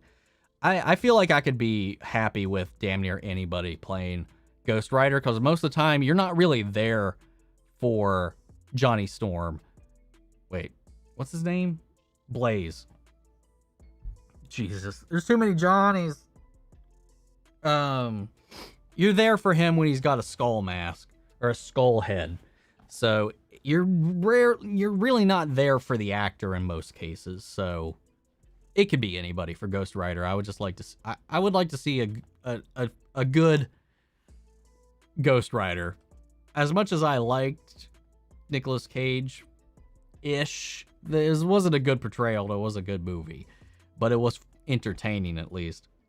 What do I think will happen in Flash season 8? I have no idea. No idea. If it's the last season, I expect we will see Barry's final confrontation with Thawne. That's about all my speculations have right now, because I think what will happen in season 8, or my predictions for season 8, kind of depend on how season 7 will end, which we'll find out in a few days. Am I going to see Robert Pattinson's Batman? I mean, why is that? Shouldn't even be a question. Yes, I am so excited for that movie. Or as we call it, Pattinson Man. No one calls it Pattinson Man. Most people call it Battinson, or what was the other one? Yeah, I think most people just call it, Battinson. Nobody has called it Pattinson Man. Did you see that the Ben Affleck with Pattinson will be a standalone movie and there'll be no more? I have not heard that whatsoever, because there's also a lot of talks and rumors that it will be setting up its own universe and sending its own sequels. So we don't know. Do I have any predictions for the Flash finale? Not that I can say, because based on some set stuff, I don't want to spoil anything that I've seen, though I wasn't looking for it. Don't get me wrong. I didn't go looking for leaks, but I stumbled upon them, and I know something about the finale that I shouldn't, but anyway. I just checked IMDb, No Way Home. No one is listed as playing Miles Morales. You also can't trust IMDb because it's fan edited. As long as you have a premium IMDb account, you can change anything on those pages. A lot of the time, a lot of the movie listings and the casts are all based on rumors and not official things anyway. While it's a good resource, it's also as reliable as Wikipedia, essentially. It's a little more reliable than Wikipedia, but it is also, there's a lot of false info on IMDb, especially before a movie comes out. How is Space Jam 2? Check out my review. It's on the channel as of this moment. I think Loki is in the future because the TVA is before the heat death of the universe. No. They have already kind of explained that in the show. They are outside of time, Daniel. Hey, Omni, did you play the Avengers game by Square Enix? No, I thought the trailers looked bad, and then everything I heard about the game sounded bad. I had a beta key. I never installed the game. I never played it, and I'm kind of glad I didn't, to be honest, because I've heard nothing but terrible things about it. Especially with the microtransaction sync if you want anything cool in it. Cap is a master technician. That is true. Tactician. Did I say technician? Tactician. Watch this review. Thank you for that, Noah. Hawkeye could never kill Ultron, but what he did was convince the most powerful being in the universe to fight him. See, that comes down. The humans have heart. They're there to keep our most powerful godlike beings human, for the most part. Do you think will be the big 3 for the Avengers going into Phase 4? Big 3. Probably Doctor Strange, Spider-Man, and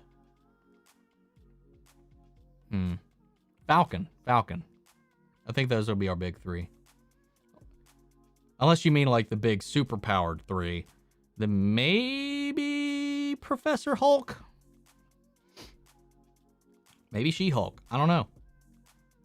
But I think definitely Spider-Man and Doctor Strange are going to be in there. What's up, Philly? Philip? Why do I keep saying Philly? Philip, thank you again for another super chat. How do I become a patron? And what's my favorite handheld weapon in DC and Marvel? Just to become a patron, and you can become a member here, just a full preference.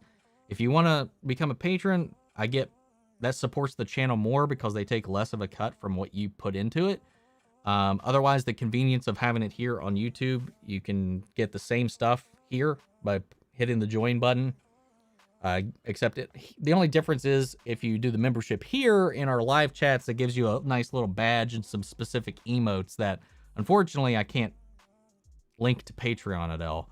So it's just a preference. You can do either or, hitting the join button on the main channel or going to the Patreon link. It should be in the description of this video. If it's not there, if it doesn't work for you, it's on every other video that I post in the descriptions. But I appreciate that. Thank you for asking, and thank you for considering it even. It's definitely not something I expect from anybody at all, but I do greatly appreciate it. Girlfriend's in here being all like, booba. Are we talking about booba? Then again, I don't know where that came into the chat. It could have been based on my Darcy comment. Who knows? From like 2 hours ago. Same here, but Hawkeye never seemed fun. There will be more Taskmaster, though, I'm sure. Yeah, I feel like they'll set that up for more. I think they'll set up Taskmaster for more down the line. That makes sense.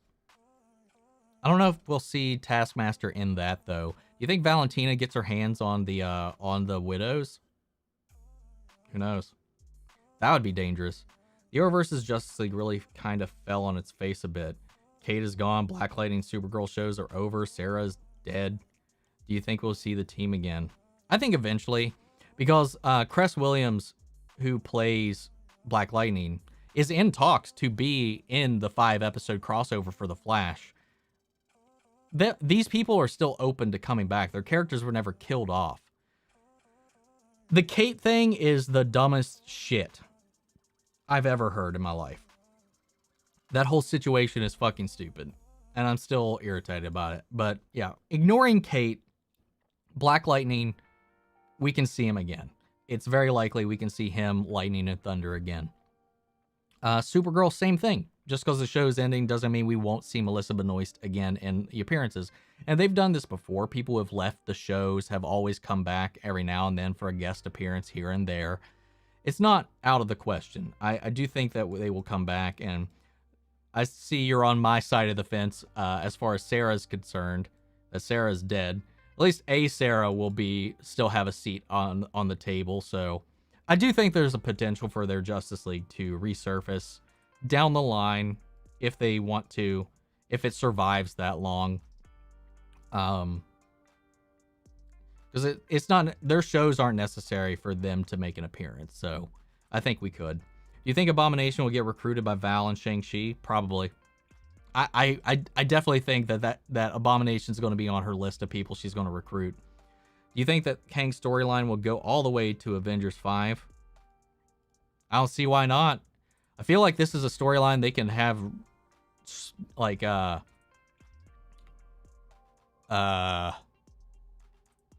dragged out for quite some time. But I don't know. Kevin Feige, I think I've also heard, is saying this next phase will be, or like the build up for this series of phases, like to this arc, is going to be smaller than the other phases. So I don't know. It'd be weird. I don't know. Good question. Thinking about it now, how do you feel about Taskmaster in Black Widow? I did kind of like making Taskmaster a Black Widow, but fully she returned to upgrade her character. It was nothing.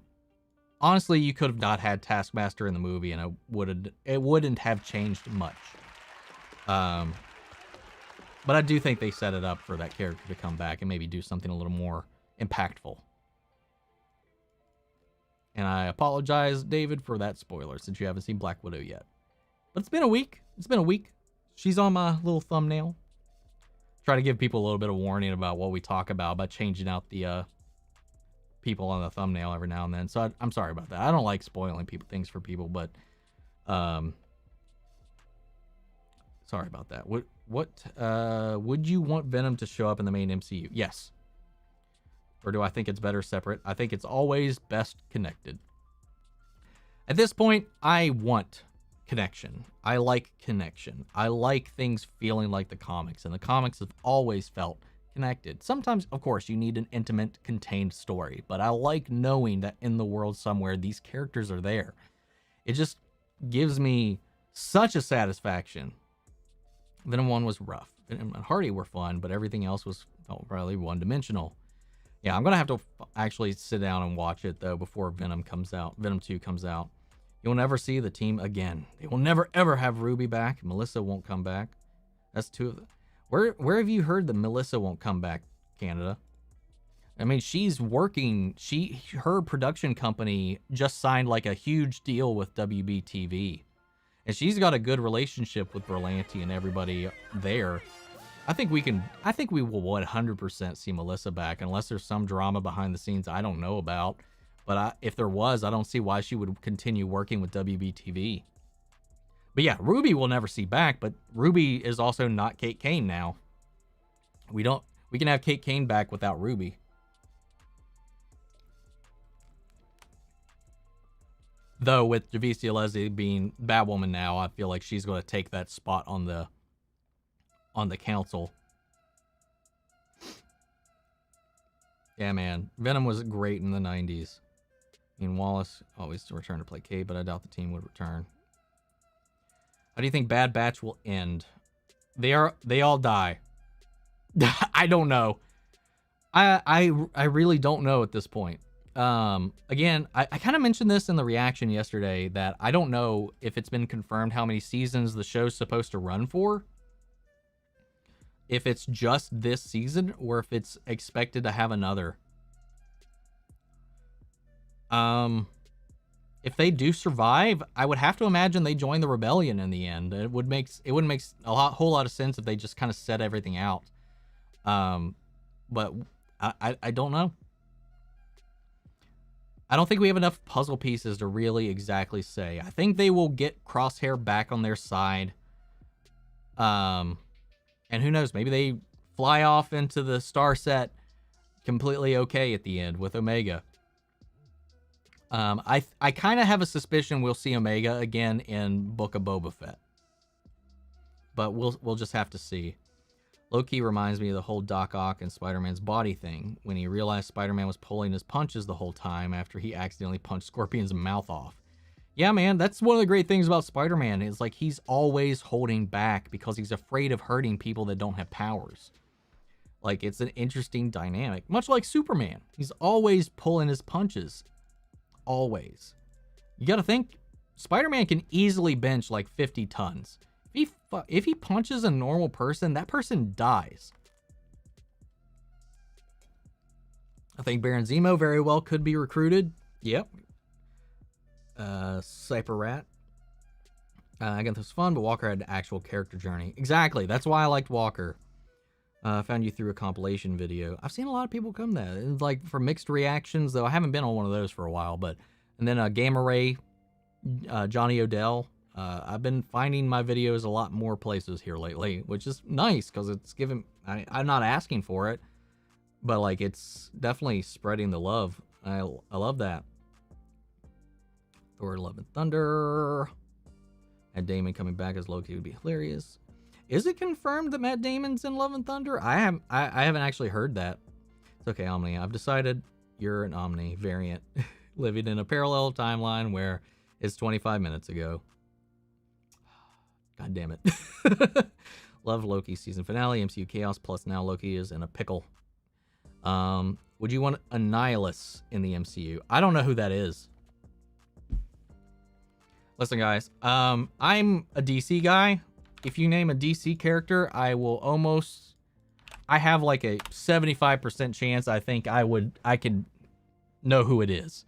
With Marvel, outside of what the MCU has kind of produced, the X-Men and Spider-Man, and if they've been in a Marvel Ultimate Alliance game, there's probably not a strong chance I have any clue who they are.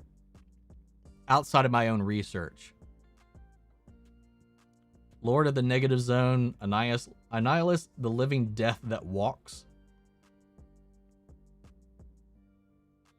I don't know what the fuck this is, but it looks cool. So sure, I'm down. A pickle Loki. God damn it. Oh, fuck. What are your thoughts on comments of Hiddleston saying he will play Loki forever? Yeah, I'm down with that. Like, that's the complete opposite of what we've heard from a lot of these other Marvel actors. Is like eventually a lot of them get tired of doing it or grow beyond it or just want to be known, not known only for their role in it, like RDJ. Even though he owes most of his fame and success after his fall from grace to the MCU, I think it's a big suspicious thing that he unfollowed everybody from the Marvel casts on his social media, though. It's like, it just feels a little disingenuous to put that much distance between you and this like something that really turned your life around. Because I'm sorry, like, yeah, he was in some decent movies here and there after his return from prison, like his probation and all that jazz, but damn near no one wanted to hire him. And fuck,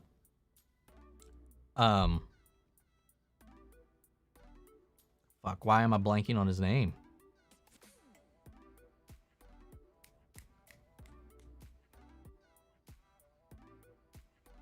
All right. This is embarrassing. Jon Favreau. Fuck, I didn't even have to type anything in. I got it. Jon Favreau fought to have him in the movie, and that turned his life around. That made him an A-list actor. He wasn't before Iron Man.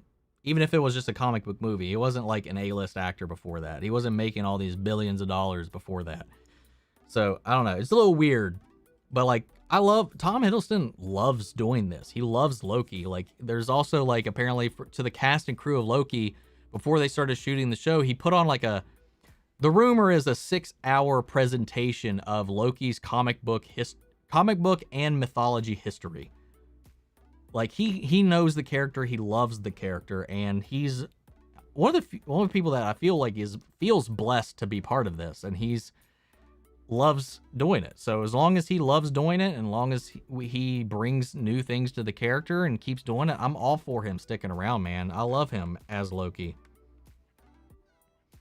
Maybe Val tried to recruit Hawkeye and he denied it, and now she wants him off the board. Maybe because he found out when she tried to recruit him what she's actually trying to do. Multiple versions I want to see. Bruce Campbell as a weathered Cap and the Hoff Nick Fury. Oh, dude. The Hasselhoff Nick Fury would be great. Donald versus Howard the Duck. Well, if we include Donald from, hell, I would even say the new DuckTales reboot. I think Donald could beat Howard the Duck in a fight. But if we include Donald Duck from Kingdom Hearts, he is a mage that can cast Zeta Flare, which almost no deity in all of Final Fantasy can cast. So he can cast one of the strongest spells in Final Fantasy canon. It kills him after it, but he can do it. The Howard the Duck animated series was canceled. Oh no, really? Well, shit. I really appreciate the thought you put into your answers. It makes me really challenge my perspective. I can see the Loki procedural idea being too vanilla to create an audience buzz. There we go. Sometimes I think I'm just being, like, rambly, and I don't know if I make sense half the time.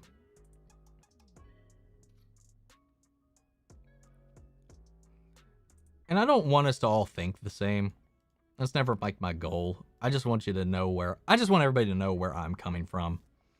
I want to see Keanu Reeves as Ghost Rider. I think he could be an interesting Ghost Rider. He loves motorcycles. Sure.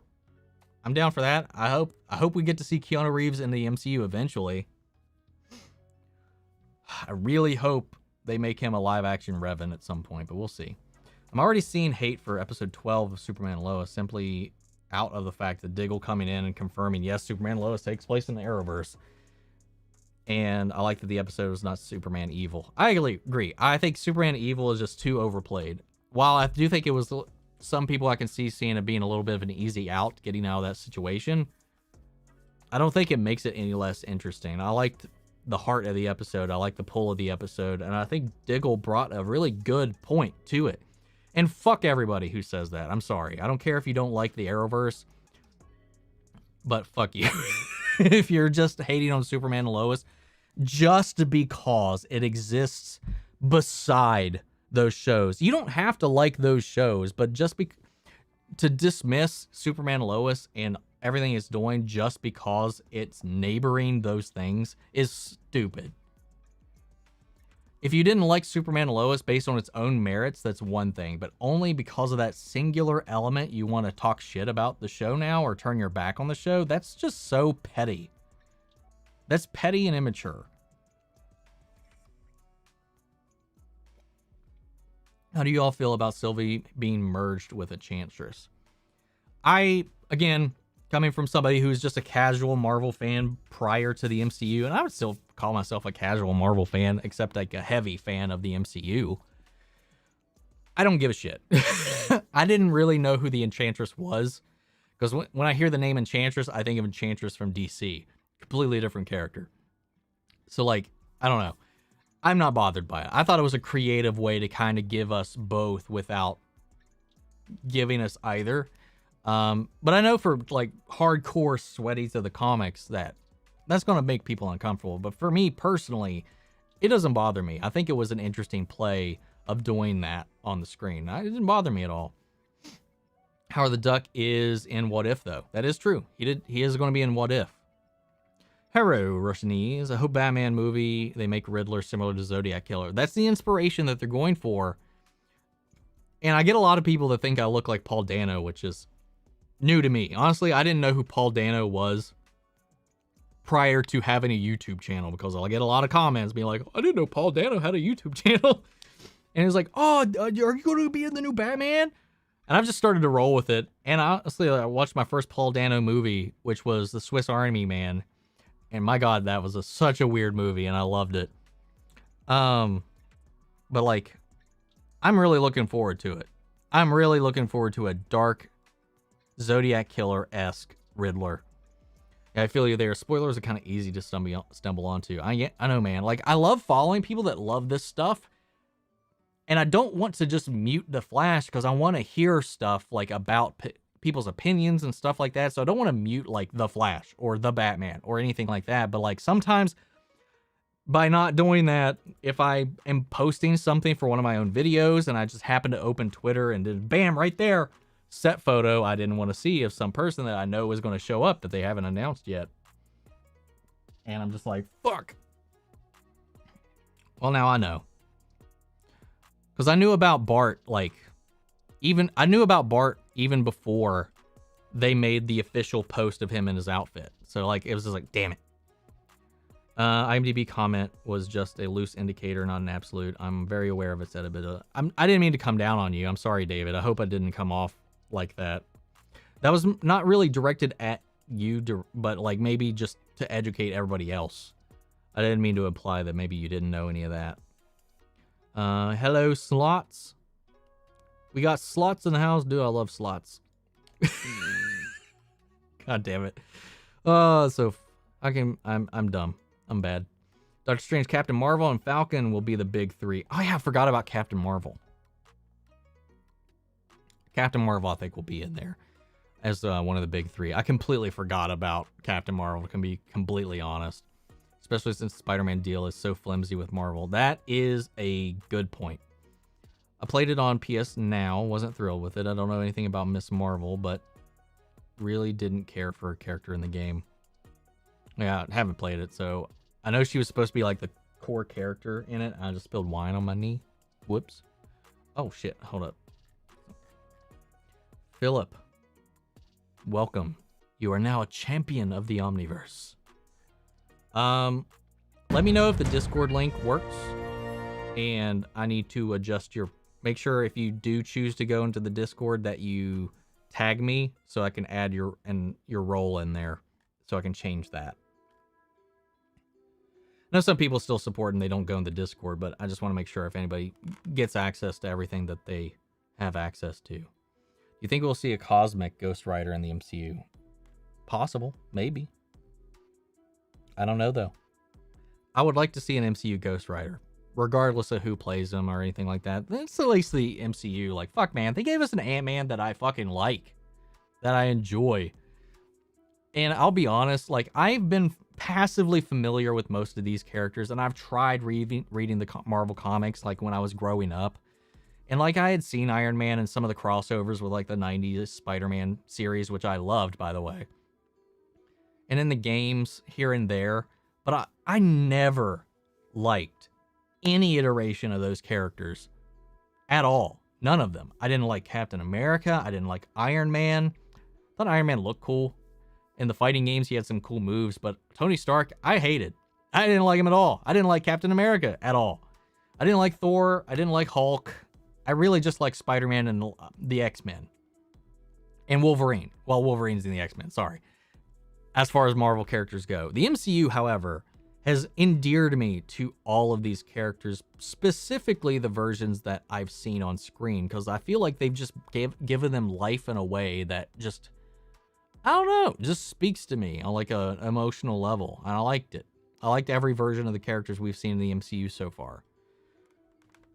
It might be sacrilege to say, but I 100% prefer the MCU to a majority of the comics. There's a lot of cool ideas in the comics, but the comics themselves, I don't know. It's just hard to get into, man. Like, I grew up with DC. I still never really got too deep into the comics. A lot of my knowledge and love of these things came from the films, the animated series, the games.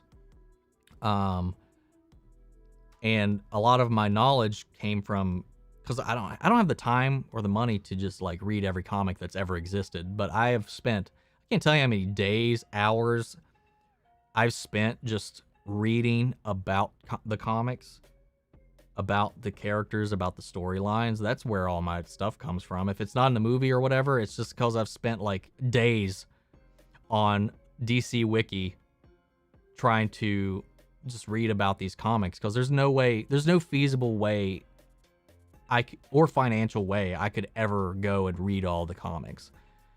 Especially since most of the big ones were all well said and done before I was born. So it's just like, I'll take what's on screen and go that way. What's going on with this Kang TVA? I would replay some of what we talked about earlier in the stream, because getting into that, I'll go into a long rant, and I'm already kind of behind on these. Talked about it in 2 other videos that I can recommend for you if you want to know what happened. Check out my reaction to the episode 6 breakdown, and you can check out my reaction to where Ravonna Renslayer went. I posted that yesterday. So those 2 videos, or you can go back a little bit earlier in the stream and check those out. Predictions for the next Avengers team if we get one. Captain Marvel, Falcon, Doctor Strange.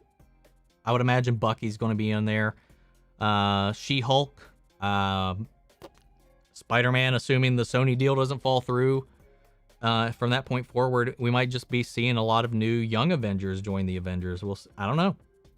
That's where I'm going right now. Like, you could go any direction with it at the moment. Of course, I think we'll still have Scott Lang around for quite a while. Kevin Feige and his team are unstoppable. Yeah, man. Dude, Kevin Feige. Everybody needs a Feige. Everybody needs a Feige. I'll leave being part of your Patreon family, worth every penny. I'm glad. Thank you, Mandy. Thank you. I hope you're doing better too, by the way. I'm glad to see you active again. Again, thoughts and prayers go out to you. Excited for Kamala Khan coming soon. I am. I like that character. Though I don't know much about her, I know what her heart and core is, and I find that endearing. I just didn't think, and while that was kind of a main core aspect of promoting the Avengers game, I think the character is an interesting character, and I'm looking forward to seeing her in the MCU and handled, hopefully, a little bit better. What do you think you have in plan for Adam Warlock? Because I feel like Endgame was the perfect place for him to be. They kind of gave Doctor Strange aspects of Warlock's role.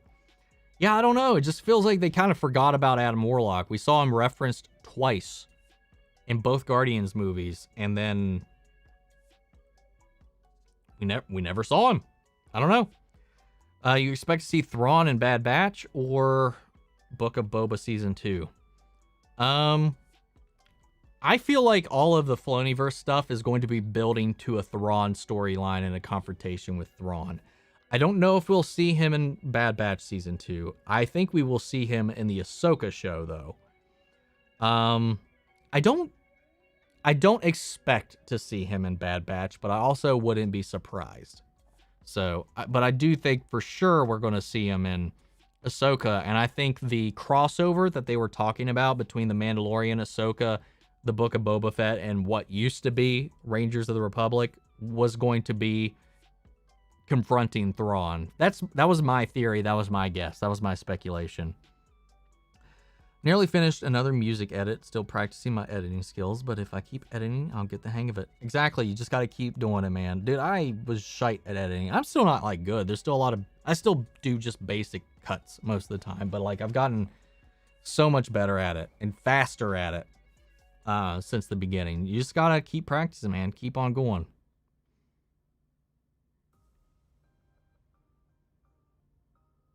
I feel like, and going back to Pardon Air, I feel like they just forgot about Adam Warlock, so who knows if we'll even ever see him again.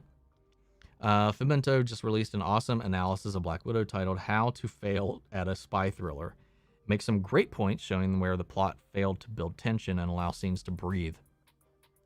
Yeah, I said it was a very flawed film. It definitely wasn't a Winter Soldier while going for some of the same things, but it intentionally was inspired by Moonraker, which was in the movie. And there's a lot of beats that were inspired by that. But what it did, while it didn't tackle it or succeed at it in like a technical way, I still had a good time with the movie, man. Don't get me wrong. It's not like a Bourne Identity. It's not Winter Soldier. It's not the best of James Bond. I feel like it's one of the corniest of James Bonds, but it still was fun. But yeah, there really wasn't any tension in the movie at all. I think the most tension the movie had was in the opening act with Florence Pugh's character. And that's about it. Rest of that, it was never not entertaining for me, though. At least we know what Superman can do after Invincible series. And Omni-Man still is incredibly weak compared to Superman at his strongest. So we got a taste of what Superman can do if he wanted to. But yeah, that's what I liked about it. That's one of the things I really like about the Invincible series, because we can really kind of... They aren't afraid to go into the realistic consequences of superherodom. Love it.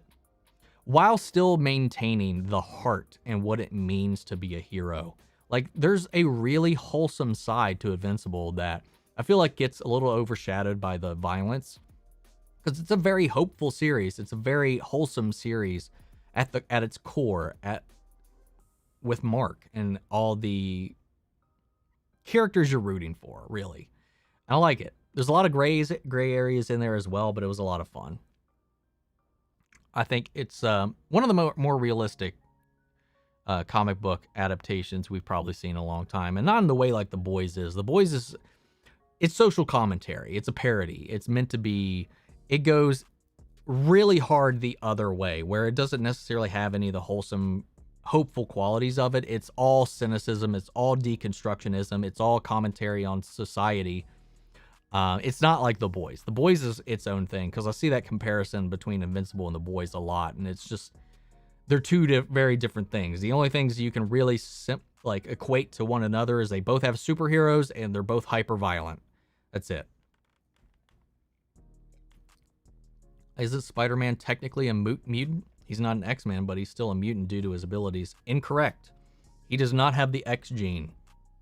He got his powers from a mutation, yes, but mutants themselves are just people who are born with the X gene, and that X gene activating, giving them an unknown power. Spider-Man got his powers from radiation, from an experiment. It's he wasn't born with them; he obtained them. If you have to be a mutant, technically you have to be born with the X gene.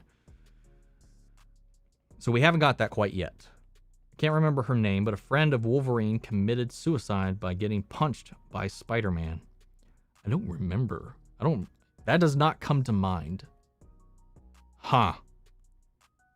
Ugh, that's sad, man. There's some sad stuff that happens, man. I was talking about Marvel Zombies with somebody the other day, and since we saw that in What If, I was like, how dark will they go with that? Because the actual Marvel Zombies comic is pretty messed up, and like, there's some moments in it that still really make me uncomfortable. And most of them have to do with Spider-Man, like when he eats Mary Jane, when he decapitates Aunt May, and he's conscious of it, and like it's just so disturbing. I wonder if I'm curious when they put that in the trailer. I'm just like, how hard are they going to go with this? I watched Space Jam today and loved it. Nice. I'm glad you liked it, Sonic. Have I seen Looney Tunes back in action? Personally, I think it's better than Space Jam. I feel like I have, but I don't really remember it. Isn't that the one that had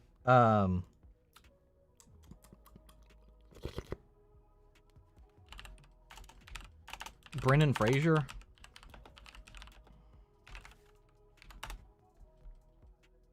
Yeah. I know I've seen it, but I cannot remember it at all. I feel like there's no way I could have not seen it, but I've got no memory of any bits of it except for maybe like this boardroom scene. That's like it. Mrs. Pitalik can beat anybody in the Marvel Universe except Living Tribunal. You're not wrong.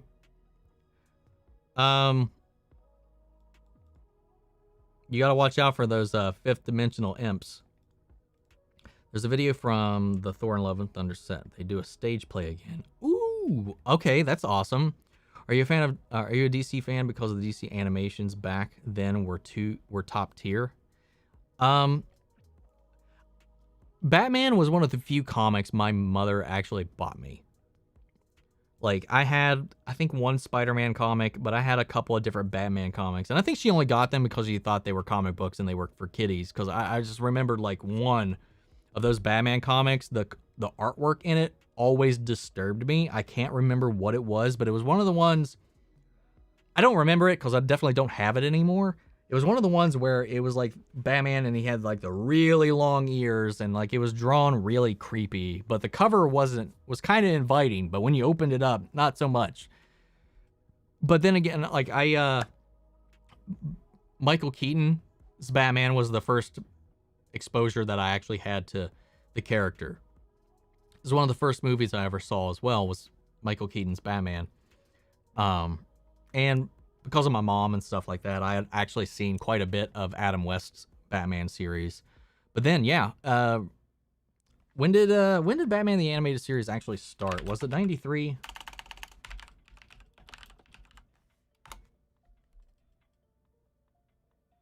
'92.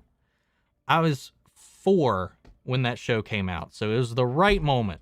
And I watched it all the time, every day. Every day. Loved it so much. I never really got into Batman Beyond, and I know that's a fucking sin to so many people, but I don't really like a lot of futurescape stuff or steampunky, cyberpunky kind of things or whatever. So like I never really got into it. I watched it, but I watched it just because there was nothing else Batman on TV at the time, but loved it. I watched Superman the Animated Series. I watched all the Justice League cartoons, the Flash cartoon. Hell, I watched the Flash 90s show with John Wesley Shipp. But I didn't know it was a show because I would always rent it from our video store, and unbeknownst to me, I didn't realize they were multiple episodes. I thought it was just like a movie. I always thought they were the Flash movies, but it was actually just a bunch of different Flash episodes strung together. So yeah, I mean, I think like a lot of that was there. I mean, the 90s Spider-Man, like, I fell in love with it. The Lizard in the 90s Spider-Man is still my favorite Spider-Man villain, is the Lizard. He's my favorite Spider-Man villain, and it's because of that iteration of that character. The design, the portrayal, all of it. Of course, the 90s X-Men series, animated series, so good. And those were really why the only things I ever was exposed to as a kid were Marvel-wise was from those shows. It's just like, after that, you had Marvel wasn't really doing anything outside of that space until the X-Men movies, which were way, way later. I remember seeing those in theaters and seeing the trailers for those, like back in the day, man, and being excited for that because I grew up with the X-Men cartoon, so I was looking forward to it. And then the Sam Raimi Spider-Man stuff, same thing. I saw Spider-Man 3 forever how bad it was to most people and how much it became a meme. I saw it 3 times in theaters, man.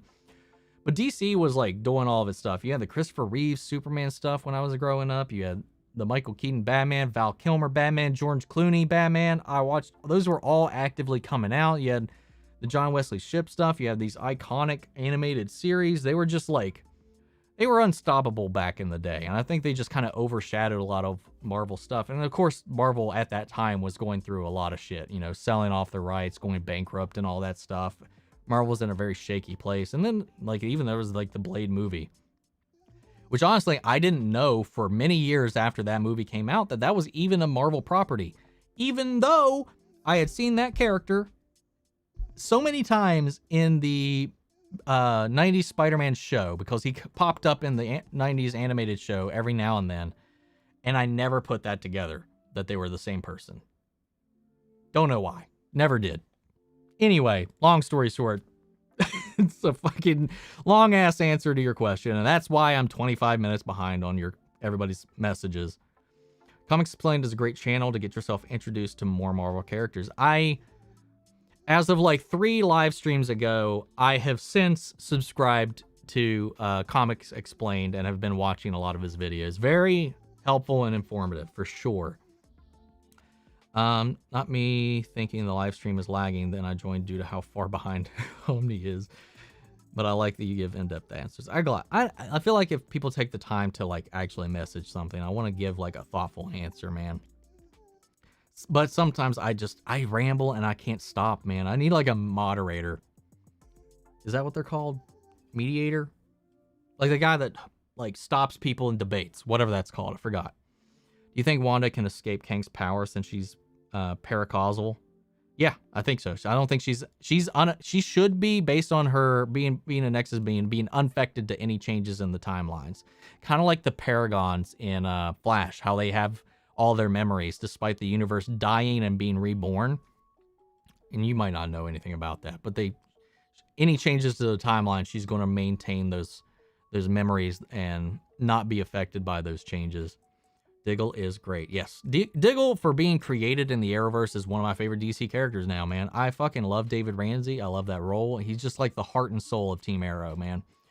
Remember, MCU Miles Morales didn't blip, so he gained 5. Oh, wait, did they confirm Miles didn't blip? I must have missed that. If that's the case, he would be 5 years older. You're right. He would be older. He could be the same age as Tom Holland now. That'd be weird if we had a Miles and a Peter that were roughly the same age. I love all the DC shows on CW. Find good in all of them. I try to find good in all of them. It's just like it's becoming harder and harder because, like, I don't know. I think one of the things that made the CW shows so good back in the day, and why they were so well received, and why they're being very scrutinized today, is because at the time, as far as superhero content went, they were the gold standard. They were paving the way. They established a working multiverse in 2014, before the DCEU, before the MCU, and it was working. It was so fun. It was so good. It was like the comic books being on screen. And it's just like, thing is, at the time, they didn't really have any competition. Then you have like the Marvel Netflix shows coming out. You have Marvel getting into the game, Agents of S.H.I.E.L.D. coming up. Now there's competition. But after a period, they didn't take the time to evolve. It wasn't until Superman and Lois that they truly made the next steps to evolving their content. And that's what they did when they set out with Superman and Lois. They said in the production officially that they know now they need to compete with all these different platforms, these streaming services. They're not the only shows anymore. So like, it just took them way too long to make that realization. Because now they've just got this reputation, and I still think it's an unfair reputation because there's a huge difference of expectation. This isn't a major network. CW isn't a major network. It's co-owned. It's free in every location. You don't need a cable provider to have CW, you can watch it for free on their website and their app. All of it's free. They don't make money off these shows by airing them. They make money off these shows by selling them to streaming services, to DVDs, to Blu-ray sales. They don't make really anything outside of the ad revenue, which most of that, they still like goes towards the shows, but they air the shows at a loss. So like, it's a whole different game. Like, it's not even, you still can't equate them. And for what they have and what they've been working with, I still think, despite their challenges, because Warner Brothers has not been a good partner to them, and a lot of the deviations from the comics that they've done in the shows that a lot of people are upset with is only because of Warner Brothers putting restrictions on them. So they've had to adapt if they want to keep going. And they've done a fantastic job, but they've taken a long time to evolve the landscape. And now, like, I can't help but find myself like seeing some of those cracks now, and not really some of the cracks, because I still enjoy what they do. Like, not everything has to be serious. I feel like the CW shows are a fantastic blend of like the Nolan verse, but also it always had this like Brave and the Bold kind of feel, which was always a little campy. Like, it could be serious when it needed to be serious. It could be dark when it needed to be dark, but it could be fun and just energetic when it needed to be. Like, the comics aren't one tone, and these shows aren't one tone. They're everything. That's why I feel like they encapsulate the comics way more by not taking it so like balls to the wall serious.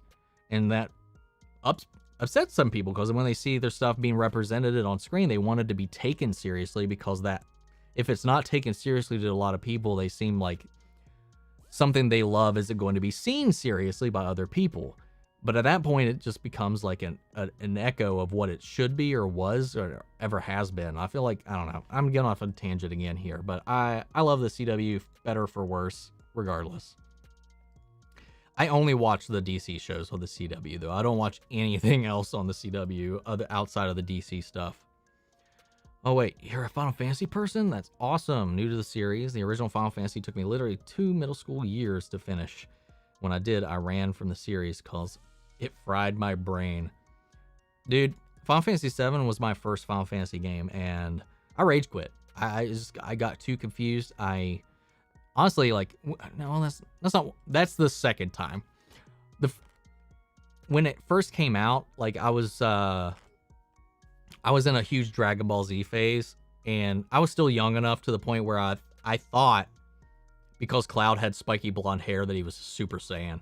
That's the only reason I gave that game a second glance. I ended up renting it and playing it. I got stuck at the trash yard in Sector 6 slums. Sector 6 or Sector 8? I can't remember. Aerith slums. So when you're leaving Aerith's house and you go to that place, and because the graphics were so bad, I couldn't see the bridge I was supposed to get on, and I got stuck and quit. It wasn't until high school that I finally went back and beat the game. And I just love it. I love it to death. The remake was fantastic. It's so good. I still haven't played every Final Fantasy game, but like, I've played a lot of them. I really enjoy them. But Kingdom Hearts is my favorite franchise, my favorite video game franchise. Like, the combination of FF and Disney, loved it. Love it to death. Speaking of KF Final Fantasy, I found it funny that Sephiroth seems to always be played by a Superman actor, with the exception of NSYNC or the Backstreet Boys member who did his battle lines in KH1. Yeah, it was Lance Bass in the first Kingdom Hearts, I think, right? Tyler Hoechlin, Superman, is voicing him in the remake, and honestly, it's so good. If you like Paul Dano a lot, check out There Will Be Blood. I've got it in my Netflix lineup, unless it's been removed from Netflix. I haven't watched it yet, but I've got There Will Be Blood in my queue. I'm just really bad at actually getting through my queue. How's it going? Renee? Doing pretty good. Going pretty good. Just getting through being super behind. Oh man, every time I hear someone say sweaties, it makes me think of John Schnapp. I'm still upset that I can't figure out how to watch his documentary on the death of Superman Lives. I tried so hard the last couple of days to try to find it, and I can't. I've never seen it. I want to see it, and it just makes me sad because I know he put a lot of work into that. I only really started saying sweaties, to be honest, though, because of Den of Nerds, and because he says that all the time on Star Wars theories on their Nerd Theory podcast thing. I've just gotten a habit of saying it at this point. Ever got drunk on stream? I've gotten extremely buzzed on stream before. I don't know if I've never been drunk on stream, though. I have been borderline a little sloshed, though. Have you seen the MODOK show on Hulu yet? I have not. It's on my list of things to do whenever I feel like I have time. Kind of like not like the MCU because Iron Man 2 and Thor Dark World exist in that universe. Also, Superman Lois, but the Arrowverse is the best interpretation of Superman in TV in 10 years, in film in 40 years. I agree. Are you interested in the Steam Deck since it was announced? I really want one. I don't find any value in it, especially because I don't think it would play a lot of the games that I would want to play, and the layout. It's got a very Switch-like layout. I don't know if it just wouldn't really work well for me if I tried to play any of the competitive shooters I like to play on the fly, like Halo or even Call of Duty or anything like that. It's like, I don't know. It's nice and all. Like, as far as portable gaming goes, I've pretty much given up on portable gaming altogether. I have a Switch, but I only ever play it plugged in to my TV and to the dock.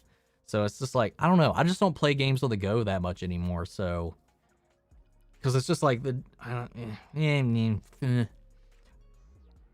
plus, like, for the price, I feel, I don't know. I'm just a stupid PC Master Race sweaty who just, I just feel like at this point I'm just never going to be satisfied with a handheld gaming system again. I'm excited for Dexter revival. I've still never watched Dexter. Would you be let down if the other Spider-Man weren't in Far From Home or No Way Home, but Charlie Cox's Daredevil was? Yeah, I'd take that. I still feel like while I want to see them, I'm not going to be disappointed if they don't show up. We know the multiverse is happening. We know the multiverse is involved. But if they're not in it, I'm not going to be hurt. I would be ecstatic if Charlie Cox came back, though. Only version of Daredevil I like as well. The day Kevin Feige retires will be a sad day. I think he may retire either after 15 years with the MCU or 20 years in 2028. I hope he doesn't, man. I mean, people in that business can stick around for a long time as long as he does it, or at least sets up a proper successor and not like what George Lucas did. We might get some cool stuff out of it. Keep getting cool stuff even after he's gone. A lot of people my age, 32 to 38, never liked Captain America or Iron Man until we played Marvel vs. Capcom fighting games. Well, that's my age range right there. So yeah, I guess at least I'm not alone in that way. I just always found them as they were just both assholes. What was it? There was a fighting game. I forget what it was called. But like as you're fighting, like it wasn't Marvel vs. Capcom, but it was a Marvel fighting game. Darkheart was in it. I think Darkheart was the villain. And in the fights you can collect the Infinity Stones. Don't remember which game that was. That was the first Marvel fighting game that I think that was probably the first non-Spider-Man Marvel game I ever played. That was the first time I ever saw Iron Man. And Captain America and all them. And like, yeah, I was like, their moves were cool and whatnot, but I never really got to know their characters or get to know a version of their characters until the first Marvel Ultimate Alliance. I just thought they were all assholes. Unlikable to hell. No website you can read all comics from the beginning, but still too much to read. Yeah, that's the thing. Like I've got a bunch of stuff queued up on DC Universe, but it's so much. It's so much. Well, thank you, Philip. Got my little grumpy emote thing. I don't even know what I would call that face. For free. if you put Doctor Strange into the Avengers, he's just going to carry everybody. Yeah, Doctor Strange is one of those characters that's just like Dr. Fate, man. So powerful. Iron Lad plus stature. Possible. Do you think Quinlan Voss will appear in Bad Batch? I hope so, man. I feel like Quinlan needs some damn love. When are we going to see Quinlan again? I know we had that book with him and Asajj, but I want to see Quinlan in live action. Wasn't happy when they used Jim Carrey as the Riddler. I also thought they could have cast Jeff Goldblum instead. I'm okay with Jim Carrey and what he did. It was different. It was a different Riddler for sure. I don't know if I would have liked Jeff Goldblum any better as Riddler, though. Jeff Goldblum is a very specific actor who doesn't do a lot of different things very well. In everything I've ever seen Jeff Goldblum in, he's always just been Jeff Goldblum reading lines off a page. Like, he doesn't create a character. He doesn't really change his personality for a character. He never talks different. He's just always Jeff Goldblum. And that's not a bad thing, because I like Jeff Goldblum. I like his cadence. I love hearing him talk. But, like, I don't know how I'd feel about him being Riddler, though. Love when Jeff Goldblum talks. See, there you go. You like that. You don't just see the wheels turning in his head. Yes! That's one of the endearing things about him. Guns firing. Captain Eerie? I don't know what you mean there, unless you're talking about James Gunn having been fired. But that's just kind of a statement. You have a question? I'm excited to see Dr. Fate in live action. Loved him in the comics. I'm looking forward to that as well. I'm really looking forward to Black Adam. They just finished shooting, so I'm curious to see how it's going to go, or finished production. I don't know if they've started shooting yet. I might be wrong about that. We already had Doctor Strange in 2 Avengers films, and he didn't carry the team. He just his own weight. We barely see him in shots except 1v1 with Thanos and him looking at all the possibilities. What would you want to introduce in the Blade movie? Honestly, I don't know. Just vampires, man. Just have them fight vampires. I really just don't know what else you could do with Blade other than just do Blade's storyline.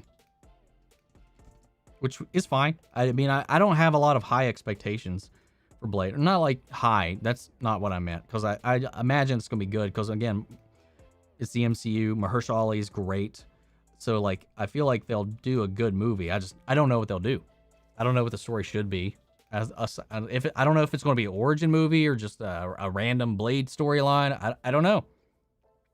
I've got no expectations for Blade outside of it's a Marvel movie, so I expect it to, at the very worst, be good. Be decent. Thank you for your kind words on me. It's been hard, and Jesus Christ, I'm so far behind. You're very welcome, Mandy. I think that's a good point, though. They found a way to write a story that has characters that are balanced. Doctor Strange won't carry the team. Star Fox was a romantic interest. Oh, when you said Star Fox, I was like, it's like Fox McCloud, Peppy, Falco, Slippy. But no, I don't know who the fuck Star Fox is. Was a romantic interest for She-Hulk in the comics. Supposedly, he's in the Eternals movie, played by Harry Styles, but I wonder if he will be in She-Hulk. I guess we'll find out. The kid that was in Iron Man 3 and Tony Stark's funeral, who's going to be Iron Lad, isn't he Kang? Shouldn't Kang be born in the 31st century? How they are going to explain it. Well, they haven't confirmed that he is going to be Iron Lad, right? I don't think they've confirmed that kid is going to be Iron Lad. I think that's like an assumption. But the Kang that is Iron Lad, didn't he also time travel as a kid? Like, he wasn't born then. He went back in time and then became Iron Lad, is what I thought. Again, I don't know personally. It's just me watching videos on YouTube. And I keep missing these wine sessions. Everything's been discussed, I assume. As long as it's not a super long-winded answer, I will try to get it, Sanchez. I miss Cisco. Me too. I was happy to see him pop back up. Ranking for the Flash seasons. Oh, a trailer. 2163. I don't agree, but I respect your choices. No Way Home trailer is supposed to drop before What If released 8/11. I feel like that would make sense. I feel like they were definitely needing to wait till Loki is over, because I feel like anything you show in the movie, because of what we know about what happened and how it's tied to WandaVision and Multiverse of Madness, I feel like anything you show in the trailer, you'd have to have a very limited trailer to not spoil things for Loki and stuff. So I feel like they definitely needed Loki to finish before they showed anything. That's my guess, at least. It's called a producer. What did I do? I honestly, at this point, I forget what that was referring to. I looked it up, and the woman's name is Charlie. She tricked Spider-Man into killing her by making him think a berserker Wolverine and... Oh, I remember that. Okay, I remember reading about that at one point. Like, he thought he was fighting somebody that could take the hit, but it was like a disguise or an illusion or something like that. So he hit her with a force that Wolverine would have been able to, like, take, because Wolverine can take a huge hit. But she was normal, so she ended up fucking getting obliterated. They never confirmed that. Crashing Coyote, I need context for what they never confirmed.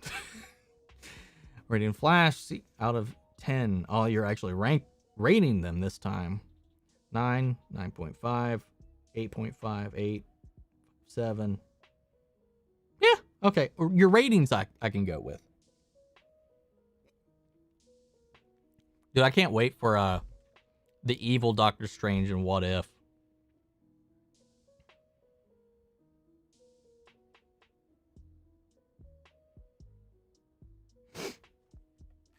I'm gonna skip down. They never confirmed to Miles Morales being blipped or not in the MCU. Ah, okay.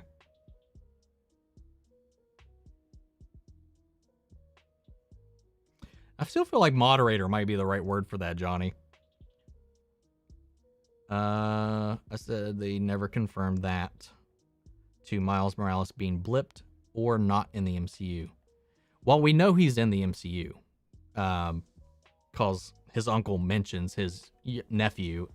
Obviously, Prowler mentions his nephew in Homecoming. But yeah, you're right. I thought I missed something, like if they didn't confirm that, or if they actually confirmed that or not, because I don't remember seeing all that stuff. Hate reviewers refer to CW shows as people talking about their feelings in hallways. To me, it's not too far off. I mean, the only ones that really do that is the Flash. Like, it's a little formulaic with the Flash. Arrow never really talked in hallways. They just had people. With Diggle, he's like, get out of this room. I got to talk to Oliver. In Flash, everybody just walks out and goes to a hallway and talks about stuff. And I think a lot of that's because it's really difficult. And I've heard a lot of writers talk about this. It's really difficult to write scenes with a lot of people talking to have a coherent discussion and have it flow right. So, like, I kind of get it. Then again, they don't have the money to hire the best of writers, so I get that they take a lot of shortcuts by that, but it's definitely more than that. The Loki finale, they made it apparent that it's at least a second universe existed prior to Loki. And no, they didn't. Do you think that He Remains was aware of this? Were they already 2 TVAs?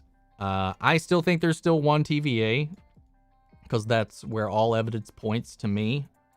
The only thing that contradicts what Kang said is whatever the hell that visual in the opening of the show was supposed to represent, which hasn't been explained. But there can't be, the way it's been set up, I don't think there's any way there can be more than 1 TVA, either before or after He Remains death. I did go into that in a long-winded explanation earlier in the stream and on 2 videos. Go check out my reaction to Where is Renslayer and my reaction to New Rockstar's Breakdown, because I talk about that quite a bit. 20 minutes of me talking about it. So, yeah, I don't think, I 100% do not think that there was a universe prior to them arriving at Kangs. I love Some Camp. My favorite DC series at the moment is Barry Gets His Powers. When he smiles and takes off, it was so refreshing to all the moody, why do I have powers moments in other shows. I agree with that, Kaiserlith.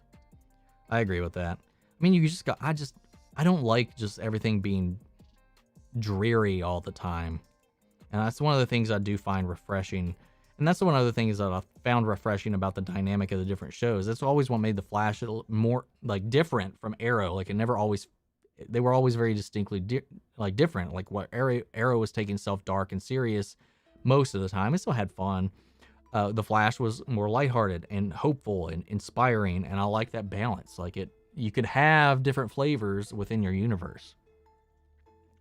The thing I think the MCU doesn't do is give more screen time to more of the more obscure characters. I mean, fair enough. I mean, Ant-Man's kind of obscure in the grand scheme of things. The MCU mostly exists purely based on the backs of their C-list characters. So, but they've become their A-list now. So it's kind of been like a shift in the zeitgeist with how the MCU has reshaped the Marvel landscape. Would you be mad if we saw a variant version of Stan Lee? No. Nah, I wouldn't be mad. I don't know how they feel about bringing Stan Lee back in past his death outside of maybe photos or something like that. I don't know. I would like them to keep tributes going on. Firelord Ozai has underrated villain buildup. I agree. People shit on Ozai quite a lot, but I don't know. I feel like he served his purpose, and you know, I wasn't ever disappointed by Ozai in Avatar. In FF9, I named the main character Zidane Goku because he had the monkey tail. Nice. I approve. See, I was almost going to wear my I had a Goku shirt on with like the symbol and the emblem and all that stuff, like, you know, Goku's shirt. I was going to wear, but then I realized it had like 2 holes in the top, and I was like, well, I'm not coming on here wearing a shirt with holes on. I'm not going to have like a malfunction up here. So I put on my Kingdom Hearts 2 shirt. Have you Avatar and Korra, if you're excited for the studio, started? I'm super excited. Avatar is in my top shows of all time, which I have a top 10 video up if you want to check that out on the channel. Talk about my top 10 favorite TV shows ever, and it's definitely on there.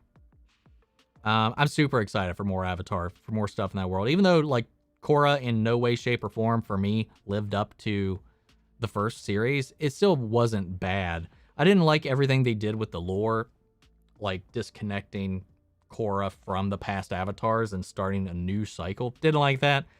Didn't necessarily like the how they dove into the origins of the Avatar, but they did a lot of cool things in the show. I think it gets more hate than it deserves. But I'm excited for them to go back into that world with the original creators and do some stuff. Thoughts on Emergency Awesome because he clickbaits and people have been making some negative videos on him.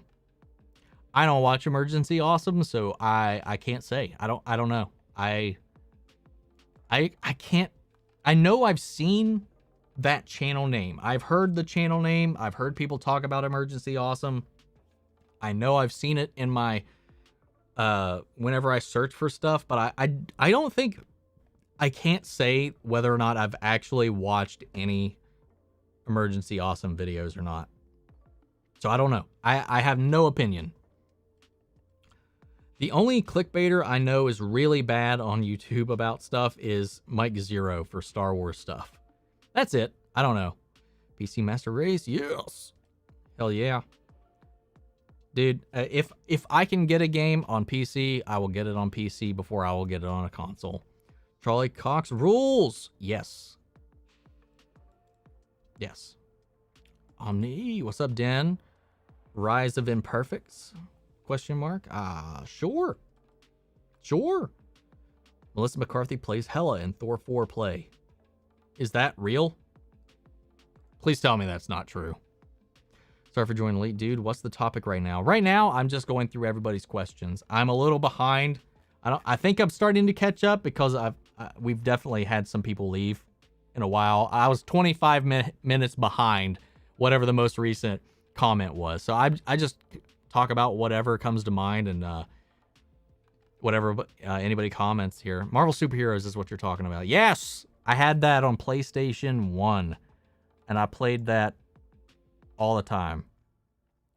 Does anyone know how much the Captain America #1 comic is worth?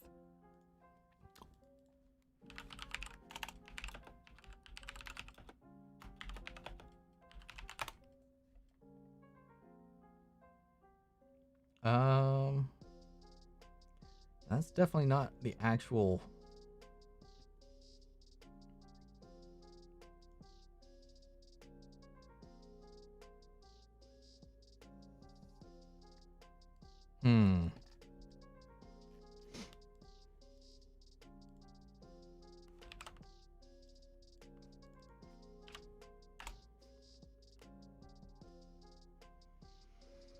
A copy of it was recently sold for $915,000.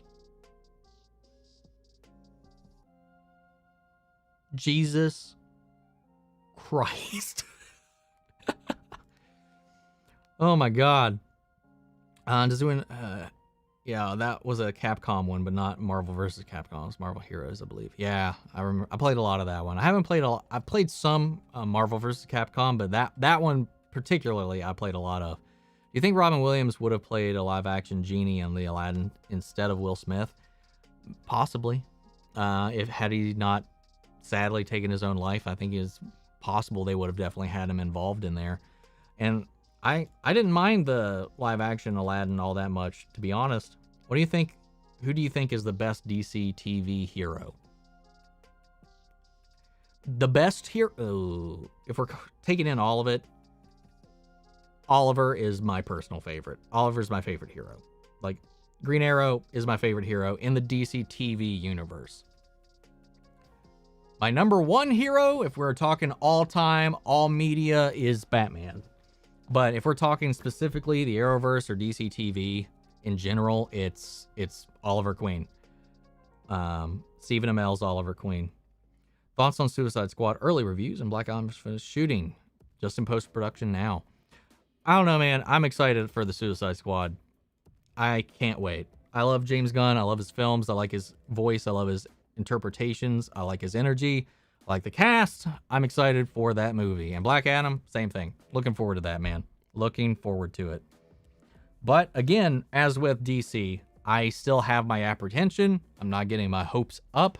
Except for James Gunn. I have a lot of faith in him and his vision and what he wants to do. Because that property is very much in line with his sensibilities, what he's good at. So like I have to imagine it's going to be at least a fun fucking movie. But again, like I've said before, I'm still very guarded when it comes to DC stuff because no matter how excited I can be, I've almost always been a little disappointed in the long run about some of the films. My first exposure to Captain America was in the X-Men Inferno crossover. Steve was still the captain, and Walker was CA, so I got to read that whole storyline. That's cool. I'm glad you got to experience that the first time through. What do you think the worst Arrowverse show is? Batwoman. And I enjoy Batwoman, but it's the worst one to me.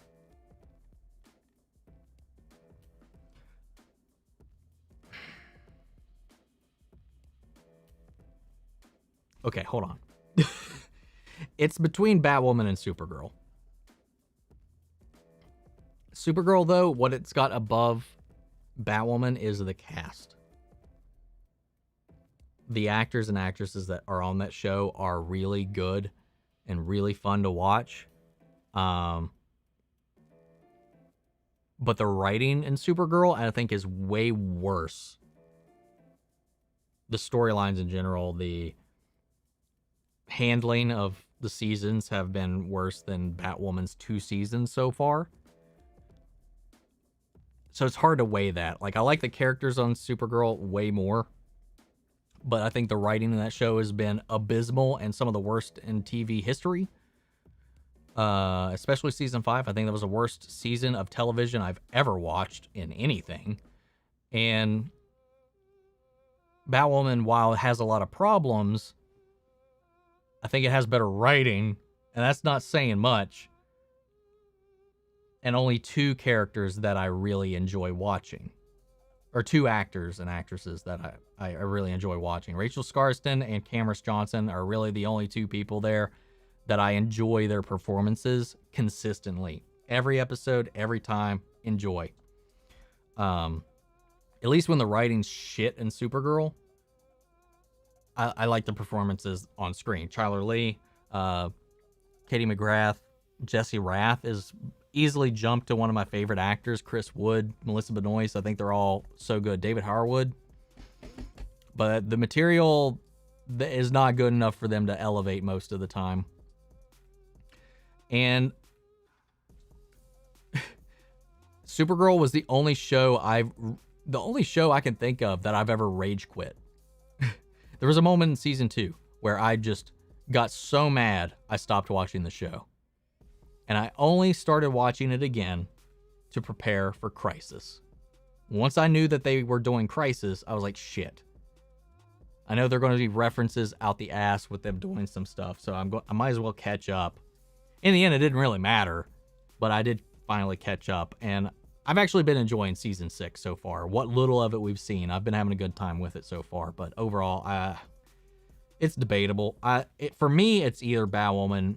It depends on my mood and the day, but it's between Batwoman and Supergirl. Legends, I think, is heavily underrated. I love it.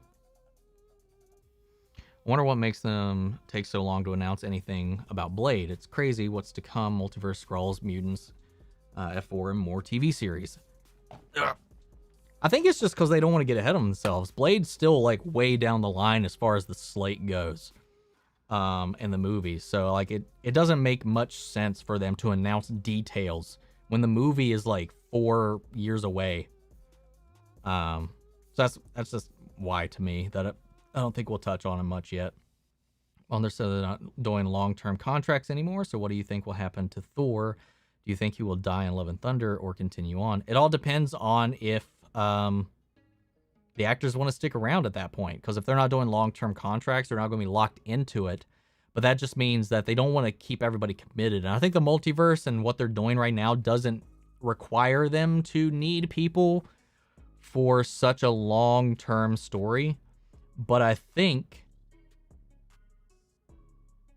just think it makes more sense, especially right now with streaming and stuff. They've had to rework their contracts to consider these shows as well. So their contracts are a lot more fluid. So I think it's just going to be a case-by-case basis. I don't think because they're not doing those kind of long-term contracts anymore, I don't think that means Chris Hemsworth's Thor is going to die in Thor 4. Because I think he's going to stick around as long as they'll let him. So I don't think it really matters in the long-term scheme of things on the contracts themselves. As long as people want to do it, then they'll get on. They'll get into it. Moderator works too. Yeah. Just got done watching Space Jam. What'd you think? No spoilers. People in here haven't seen it yet. Flash sucks. Season 7 is the worst. I like the Flash until season 7. I don't think it's the worst. I don't think season 7 is the worst season. Personally. And I do not think that the Flash sucks. I disagree. I still like, I have a lot of problems with season 7, but it's not my least favorite at all. I like it more than season 5 personally. Not any better or worse than the OG one. Yep. Patrick. Superman and Lois might take the top TV shows all time by the end of it. Yeah, I just, as much as I'm loving it right now, I just don't want to jump the gun too much on the show. Because, like, it's all, like, a show can always start off great and then, like, go downhill. So it's really cool. I don't know. I just don't want to be like, oh, it's the best show ever, best DC show ever. And it's like one season, that season's still not even done yet. And I'm loving every episode. I'm not disliked a single episode of the show yet. Or a single decision that's been made. So I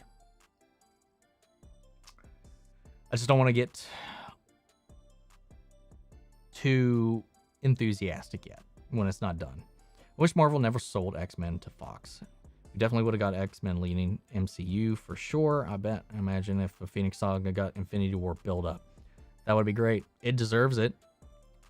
I'm sure we'll get yet another attempt at the Phoenix Saga down the line at some point, but I actually trust Marvel to do it better because they're all about the long-term build-up and setup, and they're going to slowly ease us into the X-Men. So I think it's going to be fun. Love the Stan Lee tribute in Marvel Spider-Man Miles Morales, as Insomniac Games put a statue of him on the outside cafe he worked in. Yeah, man. I love those games, man. The Spider-Man PS4 game and Miles Morales. I think my playthrough's still on here. I know my Miles Morales one is still on the channel.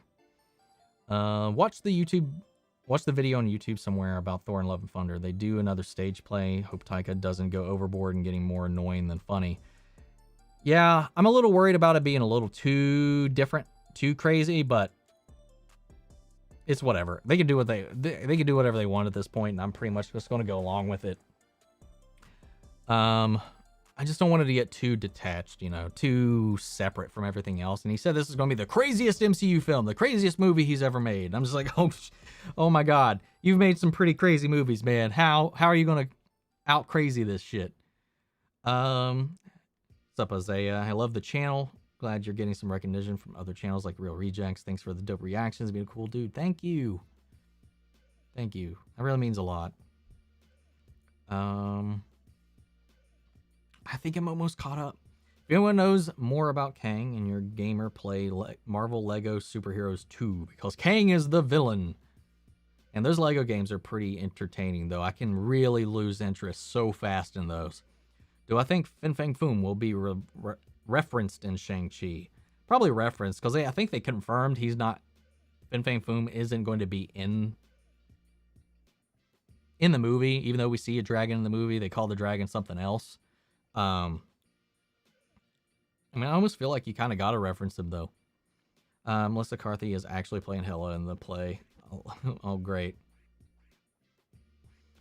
Oh, well. I mean, at least it'll be a bit part. Melissa McCarthy and her shtick has kind of worn off of me over these years, so we'll see. We'll see how it goes. Batman, Spidey, Hulk, 3 favorites. Wolverine, The Thing, Superman, and Wonder Woman. Thoughts on Kate Herron not returning to direct Loki season 2? I hope they get someone like James Bamford to direct season 2 because I love Loki, but the fight scenes were meh. Yeah, the fight scenes were not very good. They were not very well handled. Like a lot of the hand-to-hand fights, like the fight scene at the Timekeeper's throne, and then the fight scene in the courtroom at the end with Sylvie and Loki, wasn't good. Wasn't very great. But yeah, I liked what Kate Herron did. I like the direction of the show. I like the direction the show went into. I mean, it sucks. I like having a consistent vision through and throughout. The writers, as far as we know, are all staying around, so the story is going to stay on trajectory. I feel like a lot of times, as long as the writers are in decent hands, they're the ones that really drive the story for the most part. The director just comes in and makes it look good. Not like trying to undercut the role of a director at all, but I feel like we won't see too many drastic changes, I don't think, unless they change out the writers. But yeah, they definitely need somebody that has a little more experience with action, though, if they're going... What I do appreciate, though, is that it's not like they didn't not want Kate, and it's not Kate didn't want to return. It's just like they announced season 2 before they told Kate Herron about season 2. As far as she knew, it was only going to be a singular season. So there's other things that she's got planned on down the pipeline. So like, that was a surprise to everybody involved that there's a season 2, because that was still being discussed behind the scenes. So unfortunately, just the way things played out, because they didn't present it like that from the get-go, there was just no feasible way to keep their director unless they got somebody that didn't have anything on their table going on from here on out. Thoughts on Atlantis and Black Panther 2 based on Mayans? I don't know anything about that. I know very little about Namor, except he's a mutant. He's kind of their Aquaman, and he's kind of a dick. That's it. Looks like Melissa McCarthy's Hela is like Matt Damon's Loki. Stage play, leaked footage. I agree with the MCU multiverse now open. Anyone can be replaced since there's multiple versions of each character. How you doing? I'm doing all right, Kal-El. Thank you. Who's Invader? Best episodes of season 7. 1, 2, 3, 4, 5, 6, 12, 15, 16, 18. You would consider a lot of those best? I don't know. Actually, The Speed of Thinking was a really good episode. I forgot about that one.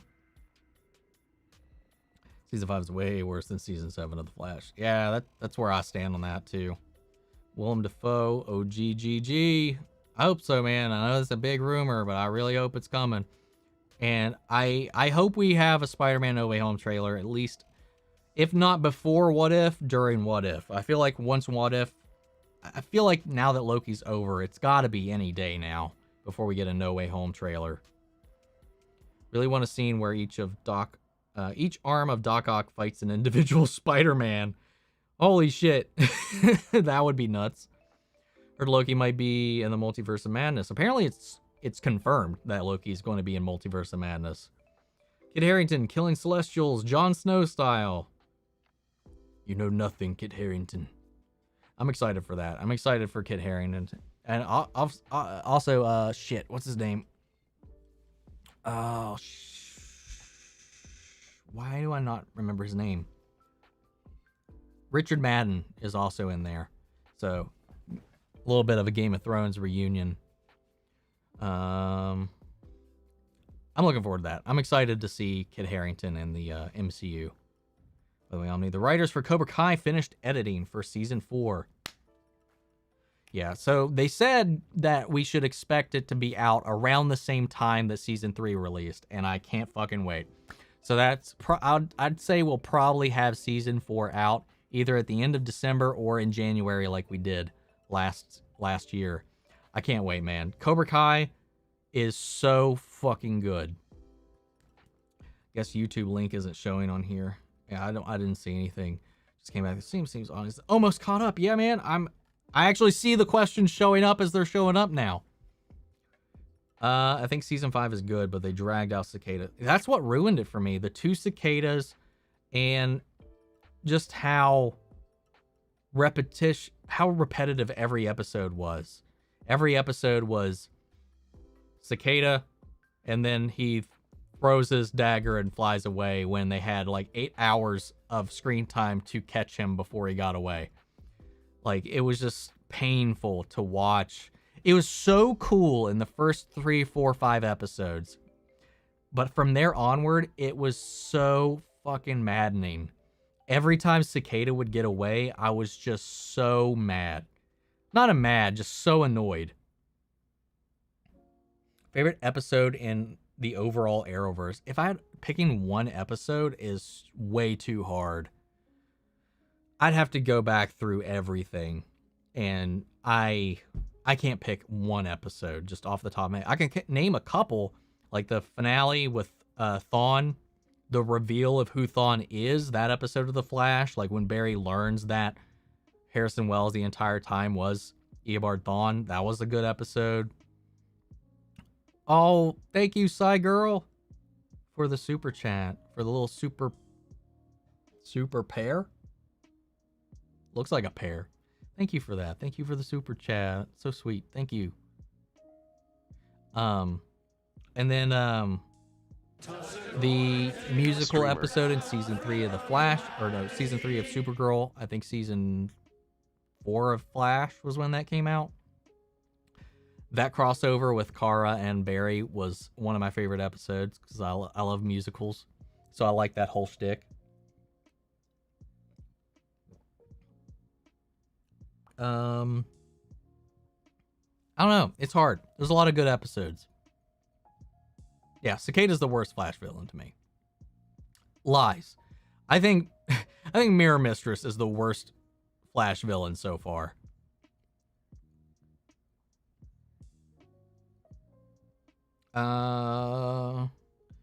Best year for comic book TV shows: The Boys, Falcon and Winter Soldier, WandaVision, Loki, Superman, Lois, Invincible. Dude, The Boys.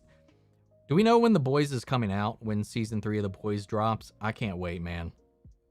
But yeah, it's been as far as TV shows for comic book stuff like goes, this year's been pretty good, pretty solid, and there's just more to come.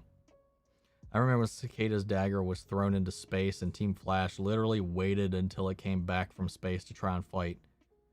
Yeah, they had so much time to restrain that bastard. And then, like, every time he would get away, they would just be like,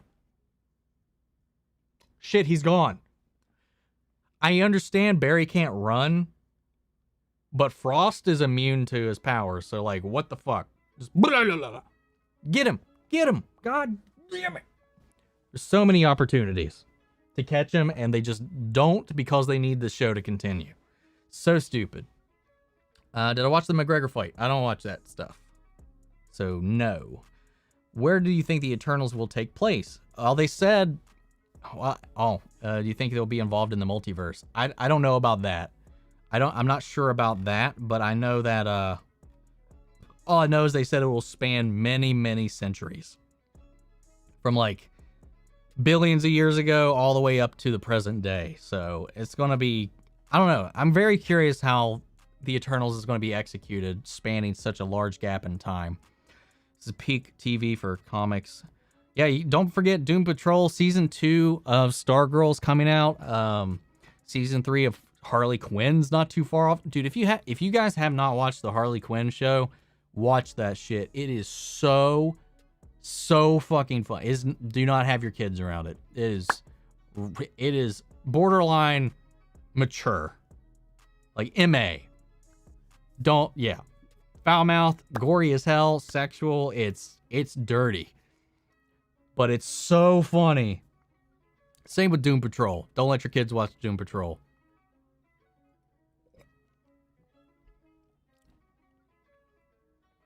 Do you ever think the sex show series will ever release? What? What, Russianese? I only see a non-Marvel spoiler channel on your Discord. Where do I put leaked behind the scenes stuff?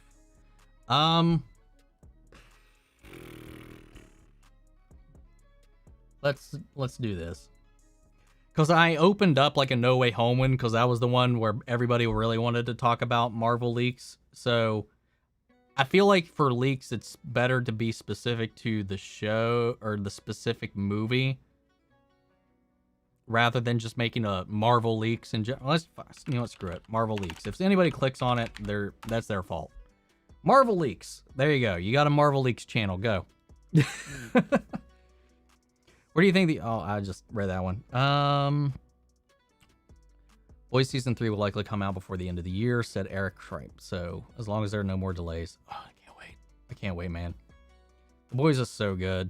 Best episodes of The Flash for each season. 115. See, I don't remember specific numbers or anything like that, and my girlfriend's probably like, I'm fucking hungry. Where are you at? Because we're at 3 hours now. Best villains of The Flash are when they focused on Barry in the show. I agree with that. Thawne. You don't beat Thawne. Thawne is the best villain to me. You don't beat Reverse Flash. Second, Zoom. Second favorite villain. Third favorite villain, Savitar. Evil Barry. Sorry, spoilers. It's been 100 years. So good. A lot of people shit on Savitar, but I loved Savitar. Hell, I liked DeVoe. I thought DeVoe was actually a really good villain. The problem with the season 4 was they made DeVoe too powerful. So when they beat DeVoe, it didn't feel very earned. Because they made him, the way he got all these different abilities, the way he could think and all that stuff, it's like you basically made him unstoppable. So the way they win was a little disappointing. And I think that was the only thing that I at least remember really hurting that season. But I liked DeVoe quite a bit. Do you think since we have the multiverse that Lady Thor, Jane Foster, will be from a multiverse? You know, I didn't think about that. Because, I mean, in the comics, she's just there and she takes up the hammer after that. So if she's like a variant, I mean, it's possible. I think it opens the door for that. Yeah, I did see that, Philip. You know, that Agatha will show up again in the MCU sooner rather than later. When do I think she'll show up? Multiverse of Madness, probably. I think she'll show up in Multiverse of Madness, to be honest. But yeah, I think it's very possible, Jack, for this Lady Thor, this interpretation of Jane Foster to be from the multiverse, especially considering everything going on right now. Wish one day the US version of Disney Plus can get rated R portion that other country versions have. Me too. I think right now they're sticking to Hulu for us, which sucks. I want everything to be on one place. If I want an adult section on my stuff so I can just not go to Hulu ever again. There's a line in the trailer for the Eternals where someone says they don't get involved, but the current threat is forcing them forward. Do you think that threat could be Kang? I think it's very possible that it could be Kang. I really want to watch the Harley show. And what channel is it on? It should be on HBO Max now. It used to be a DC Universe original series, but just like with all of those, they ended up on HBO Max. So I'm pretty sure that's where it's at currently. It's so good. I love the, yeah, it's on HBO Max still. Go check it out, please. It's so good. It's so funny. I'm feeling I'm not going to be able to get it. Still frustrating that. Oh yeah, shit. Do you have HBO Max, Mandy? I can't get Superman and Lois. Is HBO Max over there? HBO, you have.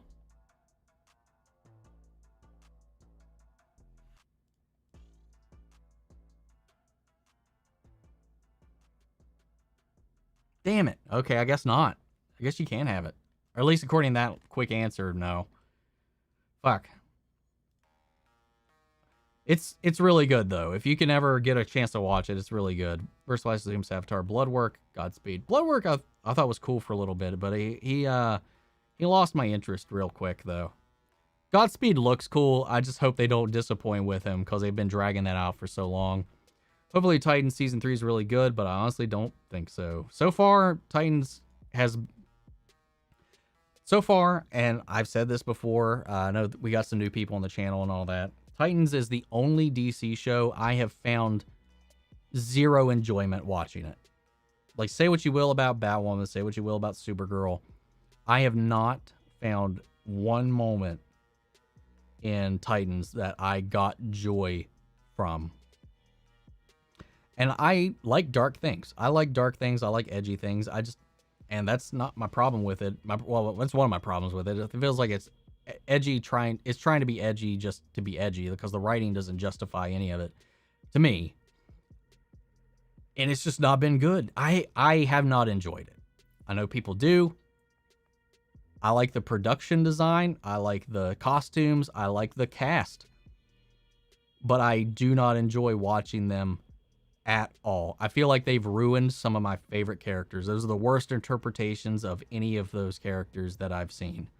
The only person that's, I think, has come out of it truly unscathed, for the most part, has been Gar. I feel like they haven't really ruined Gar at all.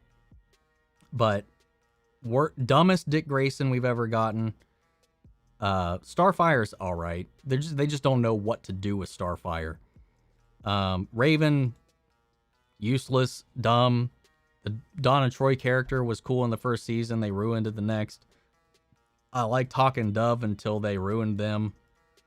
Jason Todd is stupid as I can't do it, man. I'm sorry. Damn it. I try not to be negative. Motherfucker. I'm sorry.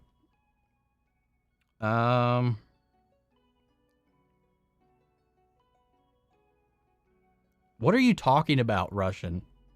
I don't know what you're talking about. Sad thing is, I know all of those names.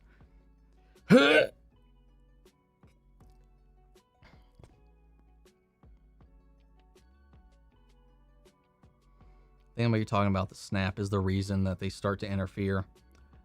That's also possible. There are so many more. Also, just Thanos' attack probably woke some shit up for them.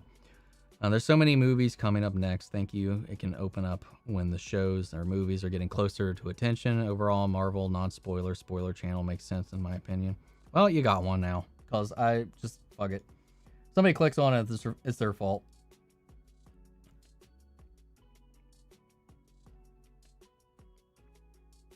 It's literally in the name. Whatever happened to DC Universe? Like the app? Or what do you mean? If you mean the app, because of AT&T and this merger with Warner Brothers, they decided to move all of their original content, like TV shows, movies, stuff like that, all to the HBO platform. So they had one place for it, and DC Universe is now just a DC fan forum and comics. Like, you can still read comics online. So it's mostly just a comic, a virtual comic hub.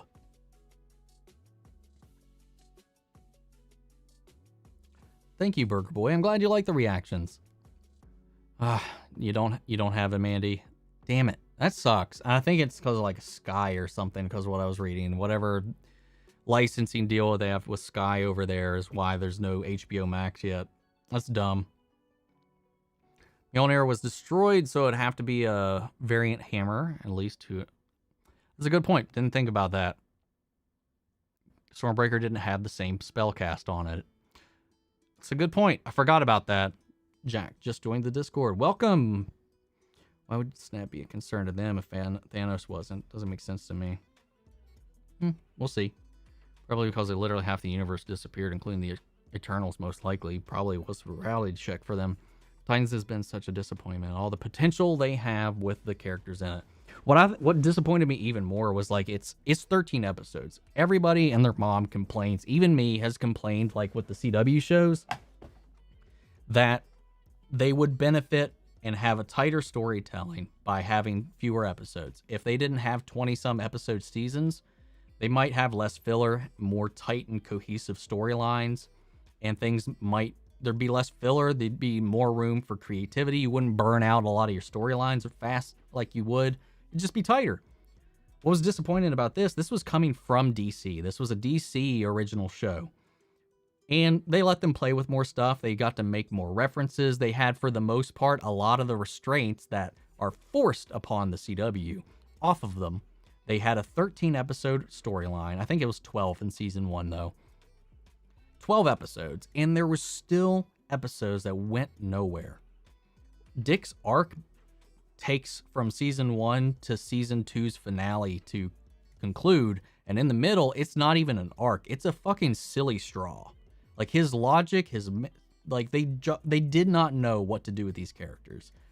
They literally ignore things from Raven's storyline and completely forget about it an episode after it happens. It's just, and it's like they had all of the things that we like want. You know, freedom to reference things freely, freedom, like smaller season order, like actual investment from DC, like for the Arrowverse and stuff like that. And they have these things that we're all over here like, if you just did this, it would make things a little bit easier. They have all these things, and it still unfortunately fell into a worse trap, in my opinion. Here we go. I'm sorry. It's almost like a weekly thing, especially since the 2 trailers came out that we've been I go into a rant or tangent about my dislike of Titans. Thrawn is the villain Star Wars uses when they want their heroes to lose. Thrawn is a fucking formidable villain in the Star Wars universe, so I say Thrawn. Very similar. Very different, though. If Eobard Thawne was in the Star Wars universe, how would that go? It really shouldn't be edgy because the characters aren't. Yeah, they're not. They're not supposed to be. That's why Beast Boy, who so far has been the most faithful adaptation out of all of them, feels so out of place. Like, he doesn't really play into anything going on in the storylines. He's really just a bystander to everybody else's drama in the show. He just feels out of place. Took 2 seasons for them to even do a team-up shot. Thanks for Makes it worse that Titans is rushing the Red Hood storyline. That's another thing that's got me a little like concerned about that. And we're adding more Bat family stuff. We're going to Gotham. We've got Batman wanting to retire. We got Barbara Gordon coming in. We got Tim Drake coming in. We got Jason Todd becoming Red Hood. We got Scarecrow in the season. We got Barbara Gordon becoming a commissioner. And it's just like, well, I thought this was about Titans. What is this about Titans? Crowbar. Thoughts on Tomorrow War sequel? I don't know what it's about. They prevented the war. How is there a sequel? That's what confuses me. I don't mind there being one. I just don't know how there will be one. I'm so confused by that. Unless it's not really a sequel, but it's like a pre-sequel. I don't know. Jason Todd on the show is my favorite character, but they're going to rush his story, so... See, I didn't mind him when he first showed up, because he was very Jason Todd. I thought he was very Jason Todd. But he became such a whiny little punk in the last season, in season 2. And they could have set up Red Hood with Deathstroke. It could have not been... Like, if they wanted to do an adaptation, do a spin on it, and get to Red Hood...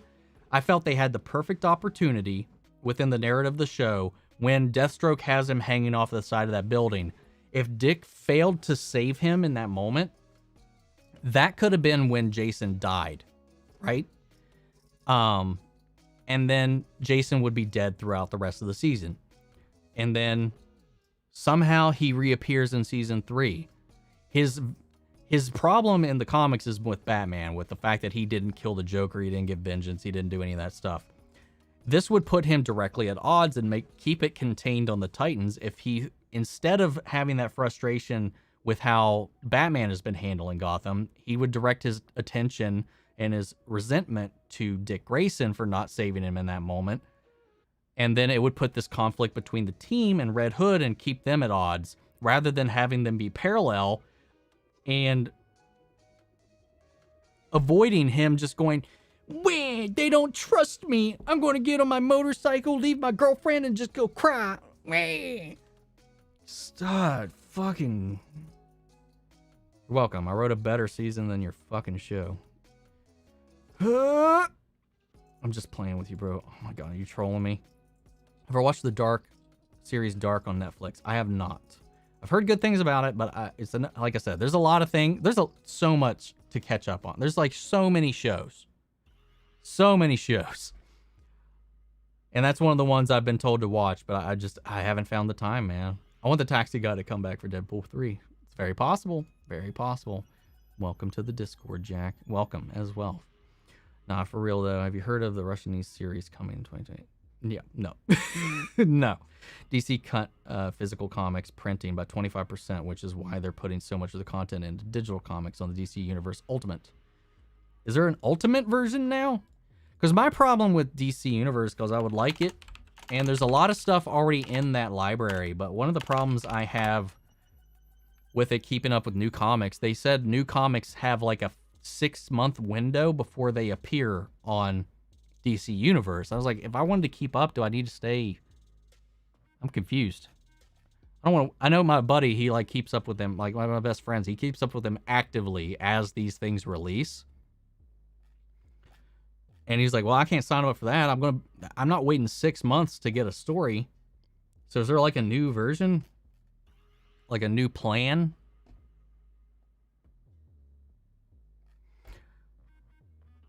Man, I got so much stuff on here I haven't even started to read yet. Wonder if you didn't Yeah, I would understand if you didn't react to Titan Season 3, especially since you don't like the show that much. See, that's another thing. And then again, some people like hate reactions, like hate-filled reactions, or people like rambling on stuff, or sometimes when people get upset, it's just like, people like seeing that too. But like, the people that like it will not like my reactions. That's the thing I don't really want to spread. So, I don't know. Thoughts on the MCU Spider-Man, because a lot of people make negative videos on the character. I mean, the only complaint I have about the MCU Spider-Man is that he was overly dependent on Tony Stark, and none of the core values of Ben Parker are really represented in a lot of ways. But as far as his portrayal of the character, I think is spot on. I love Tom Holland's version of the character. It's just a different Spider-Man.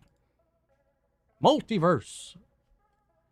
People need to accept that not every character is going to be the same version that they grew up with. I mean, there's different iterations in the comics. There's different iterations over time. It's just a different Spider-Man.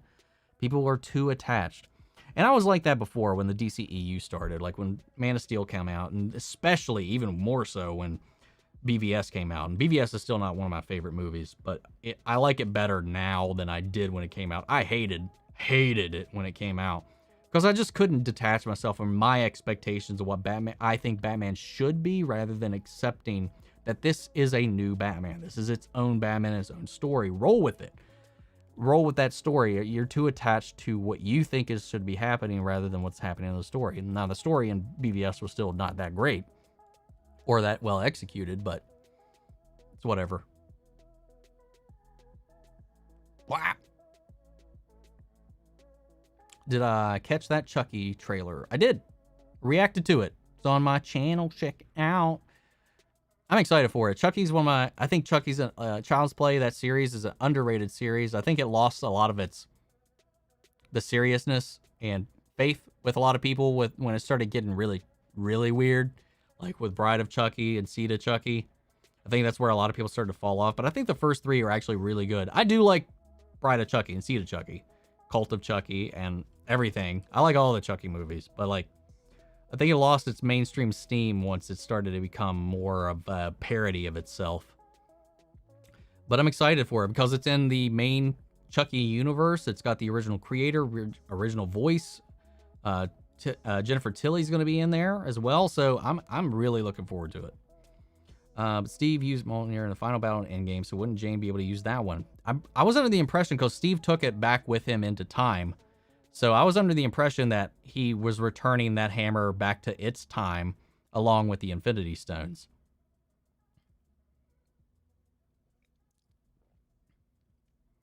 What if, hoping what if when Ultron gets all the stones, we see more powers the stones can do. I'm sure we will, because animation, you've got way less restrictions, and you can just go balls to the wall, because it's not going to increase your budget just to draw something crazy. So it's going to be pretty interesting to see how that whole thing goes. I'm really excited for that. I think we'll see them used in some more interesting ways, since they don't have the restrictions of doing things in live action. Him and Casey from Loki plus Darcy in the one-shot scene. Disney sure likes their comic relief next to main protagonists.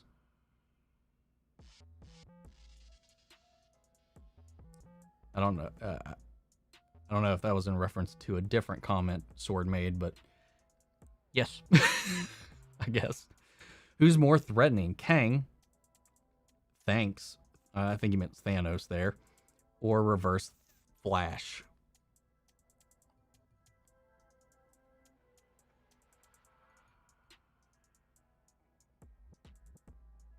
I don't know. For me, I think Reverse Flash is a little more threatening, just because he's got no empathy. Thanos, he's intimidating, sure. He's only effective on his universe. The Infinity Stones only work in the timeline they originated from. So Thanos, really, without the Infinity Stones, isn't really a whole lot to worry about. Kang can go through time, go through the multiverse and all that stuff, but I don't really... I know he's kind of like... I don't know. I feel like there's a logic to Kang. There's not really a logic when it comes to Reverse Flash. Reverse Flash can time travel. He can also go to the other universes. He's also faster than death, so he can die but still be alive. I'm going to go with Reverse Flash. Whatever happened to Negan as Batman? They decided, because that was a Zack Snyder thing, that they weren't going to use it. Even though that was a perfect fucking casting to do a Flashpoint Batman. But we're going with Michael Keaton instead, and Jeffrey Dean Morgan is not going to be in that movie from all reports, which sucks, because that was a perfect casting for the perfect role, and that he was cast for that reason, sadly, and he just won't get to do it. If we're getting Red Hood, do you think it'll be playing to Ra's al Ghul, who watches over the Lazarus pits? Probably. I would have to imagine so. I don't know how else you would bring him back unless he, I don't know. Because the Lazarus pit plays a huge important role into that storyline of why the Red Hood is the way the Red Hood is. So I would have to imagine we'll see Ra's al Ghul, or maybe Talia. Maybe not Ra's, but we'll probably maybe at least see Talia, considering that this Batman has been Batman for a long ass time. He's old as shit, so maybe Ra's is out of the picture and it's just Talia now. Maybe Bane is in charge of the League of Assassins at this point instead. Could go either way. The Mandarin is taken out in Shang-Chi, then won't Hydra rise to power without opposition from the Ten Rings or the Red Room? Red Room got dismantled. Hydra, I don't know that much Hydra has any power at the moment. But if Ten Rings goes down, that is a very good question. They are the only other operational force in the universe at the moment. I don't know. I'm curious. I don't know. I really don't know. The face, Mandy. The faces you pull when you rant. Yeah. I get a little animated. No, now it's called DC Universe. It's called DC Universe Infinite for me. I don't know if it's called something different elsewhere. It's got Day 1 comic. First appearance. Well, yeah, they have some that are online only now. But for the physical releases, I feel like I think I remember seeing that there's a 6-month window before they'll go to DC Universe.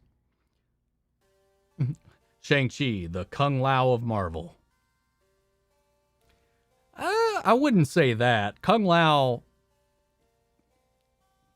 kind of a little bit of a little punk in the Mortal Kombat world. I would feel like Shang-Chi is a little bit higher up than fucking Kung Lao. Liu Kang, my bad. There you go. Okay, just had to read a little bit further there. BVS Ultimate Edition was much better, much more fleshed out, a much better story overall than the standard theatrical cut presented. I agree with that. It is. And it that, along with my maturation as a DCEU viewer, changed my opinions on the movie as a whole. It is still like mid-tier in the grand scheme of all of the DCEU movies that have come out since for me. The Ultimate Edition 100% makes it a better, more coherent story, but it doesn't save it from all of its problems that I've had with the movie. For me, just saw that Loki is after Endgame and before WandaVision. Falcon was information given by Marvel via Cosmic Wonder. Yeah, I saw that video today. I decided not to react to it, but I watched it today. I'm a Stephen King fan. I wouldn't call myself a Stephen King fan, but there are some of his books and his movies based on his books that I have really liked. Like, I really like It. Even though no It iteration could really do justice to the final part, like the adult story, I like that stuff. I like Firestarter. I like Pet Sematary. There's a couple others, man, that are just on the top of my head that I just can't think of. I like a lot of Stephen King stuff, just not everything Stephen King. I'm not allowed to get a Chucky doll. I don't want one. That's okay. I don't want one. I don't want that in my house. The cheaper straight-to-video Chucky is hard to look at, but I've always loved Chucky, and it's cool that Dorif is still playing him. I know, man. Me too. And I get that. I didn't necessarily like the straight-to-video design, but I still like the stories they were telling. I think Cult of Chucky was a really fun watch. Do you think this is all about Wanda somehow? No. I just think she's going to be a linchpin in maybe not resolving the multiverse problem, but helping keeping it from going into chaos. I don't think it's all about Wanda. I just think she's going to be a key player in stopping things from getting more out of hand than they already are. That was my problem with Gotham. I couldn't get into the way they changed everything in the Batman universe. I couldn't wrap my head around the whole thing. My only problem with it was like Batman's entire rogues gallery existed before Batman was Batman. The thing that's interesting about Batman is like he created most of his villains by just his sheer existence. Like he came into the world to take out crime, and he escalated things by taking on that persona. So crime escalated back, and he was the result of, like, his villains, his rogues gallery were the result of his own escalation. And in some ways, indirectly, some ways directly, he created a lot of his villains. And that was my only really gripe with Gotham, is it was a Batman show that did not have Batman in it because they weren't allowed to say Batman in the show because of, again, DC and Warner Brothers and their restrictions they put on these shows, which is stupid. Iron Lad is going to be part of the roster for the new Young Avengers for the next phase and is destined to become Kang in the future. It's possible. They might go that way. Despite that, though, I still enjoyed Gotham overall. I think they'd had some pretty interesting spins on some classic characters. Though I did not like the finale at all. Do I think the Flash movie could be any good? I hope so. I like multiversal stuff. I like seeing different iterations of the characters. I'm just nervous about most thing DC does in their films anymore. I can't trust them. Like the films are hit or miss. I don't agree with the way they run things or their public stance on so many things, but they contradict themselves all the time. I like the creators. I like the people involved. I like the directors, the writers, the casts. Nothing against them, but the executives, fuck them. I hope it's good. I want to be excited. I was so excited before all this drama that came out beforehand, but I've talked about that at length before. I won't get too into it. I want to be excited, but I'm still very guarded. I like Andy Muschietti. I like Ezra Miller, Michael Keaton, Ben Affleck, all that jazz. I'm down for it. I just hope it's good. We'll see. What if they introduce, or what if can introduce Hydra Cap? I think they will at some point, maybe season 2. I know people might hate me for this, but my favorite Disney movie is Meet the Robinsons. But I want to know what my favorite Disney movie is. I don't know why anybody would hate you for saying that. I've never seen Meet the Robinsons, though. My favorite Disney movie for a long time was Lion King, but these days it's 100% Lilo and Stitch. I love Lilo and Stitch, man. I love Stitch. Watch the show, the movies. I've got a couple of Stitches back here. I just like Stitch, man. That's my favorite movie. For sure, out of Disney's plethora of animated films. Favorite Harry Potter movie?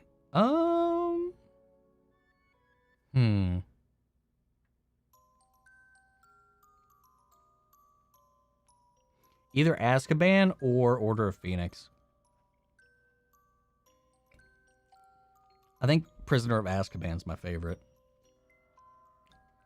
Worst DC TV casting?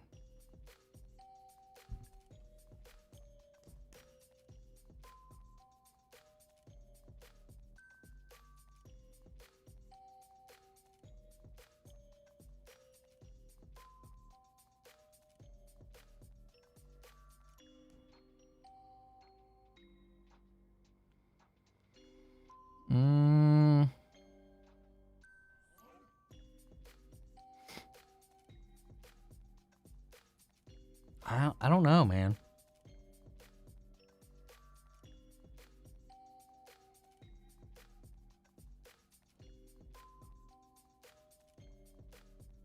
I don't want to take too long thinking about that. I've accepted pretty much every cast member as far as they go. It's just the writing is usually what I ended up disagreeing with.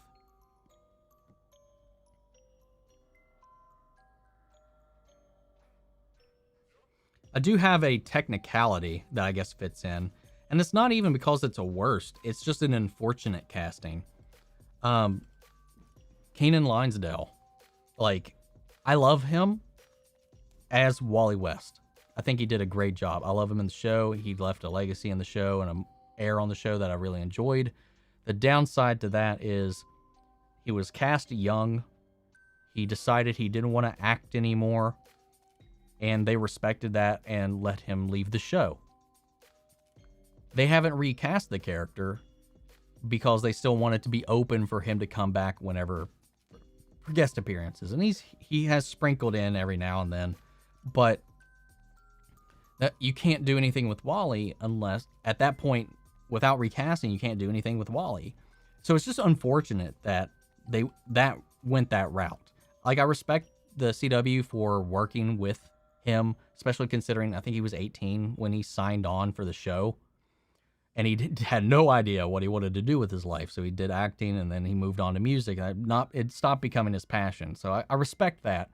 But like, it just sucks because the character of Wally pretty much is reduced to, who's such a pivotal character of the Flash family, reduced to just a mentioning, like a line, an Easter egg, and nothing more. Like, it's all, there's just no hope for seeing that character in a big way. We're never going to see him become the Flash. We're never going to see that character and his imprint on the greater Flash family because acting isn't his passion, and the CW has yet to recast that role. I feel like the only way they can move forward with that character is to recast, and it's not, I wouldn't say it's even a worse cast. It's definitely not a worse casting. It's just an unfortunate casting choice. And there's no way they could have known that doing it that early on, but it's just, in the end, it ended up not paying off in the long run. I can't think of anybody that didn't eventually just accept. I'm curious what you all think as far as that one goes. Multiverse, the excuse for every plot hole, recasting, and property issues. Exactly. And that's the thing about Flashpoint, specifically what the Flash movie is going to be about, is in Flashpoint in the comics, when Barry goes and he travels, it causes changes on his Earth. Because he interfered with time, the multiverse in DC always exists regardless. It's been destroyed a time or two, but it's different than Marvel's. But this is a different tweak and adaptation of Flashpoint, which in Flashpoint, he goes back in time to save his mom from dying, which in turn creates a Flashpoint universe where things are different and things have gone insanely different in this world. So he has to go accept the reality of the life he was born with, goes back, stops himself from saving his mom so that he could put things back. However, because he changed time to begin with, even undoing that doesn't perfectly set things back, and there are slight alterations to the world. And that's kind of what happened in the comics. And I feel like this movie's literal existence is only, because this is the first Flash solo film. The first Flash solo film is one of his biggest arcs in the storyline. This is an inexperienced Flash, and this is what they're going to be doing. Like, it just seems like a knee-jerk excuse to let go of the actors they don't want to work with anymore, because if he goes to the past, comes back, and change stuff, Batman can look different now. They don't need Ben Affleck anymore. If they don't want Ben Affleck, they can change Henry Cavill if they don't want to work with Henry Cavill. They can change Cyborg if they don't want to work with Ray Fisher anymore. They can excuse all the contradictions to Zack's movies. They can erase Zack's movies for all they want to do. It's just like, it feels like a marketing ploy for them to get the reins back on their universe after they had just let everything go to shit. It just seems like a knee-jerk reaction and an excuse to fix everything that they've done wrong in the past. Which still doesn't mean that everything after that's even going to be good either. Like, it's just, Warner Brothers, fuck you. Have I seen Black Cauldron by Disney? I actually have not. Longer Chucky trailer is coming at Comic-Con at home. I hope so. I will be checking it out then. If Kang killed one main player in the MCU, who would it be? I don't know. Doctor Strange easily. I feel like that would be a go-to target because Doctor Strange is probably the biggest threat to his operation. What you just said about Batman creating more villains is exactly what Vision said about the Avengers creating more enemies for them. Yep, exactly. True, true, true.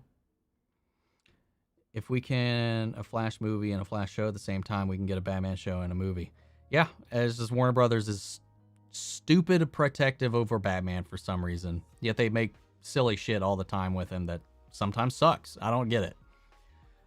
There are talks and rumors of Arrowverse movies as well. There's talks that there might be a Grant Gustin Flash movie being made as well. Nothing confirmed, but they're talking about the Arrowverse transitioning into films. So I want Sandman from Spider-Man 3 to cameo. I think that would be cool. I think he was a great character in Spider-Man 3. He was one of the best parts of Spider-Man 3 for me. I agree with thoughts on Gotham. Creating his villain is a cool aspect of the character and is a reflection of his rogues gallery. Gotham made no sense to me. Yeah. It was enjoyable, for sure.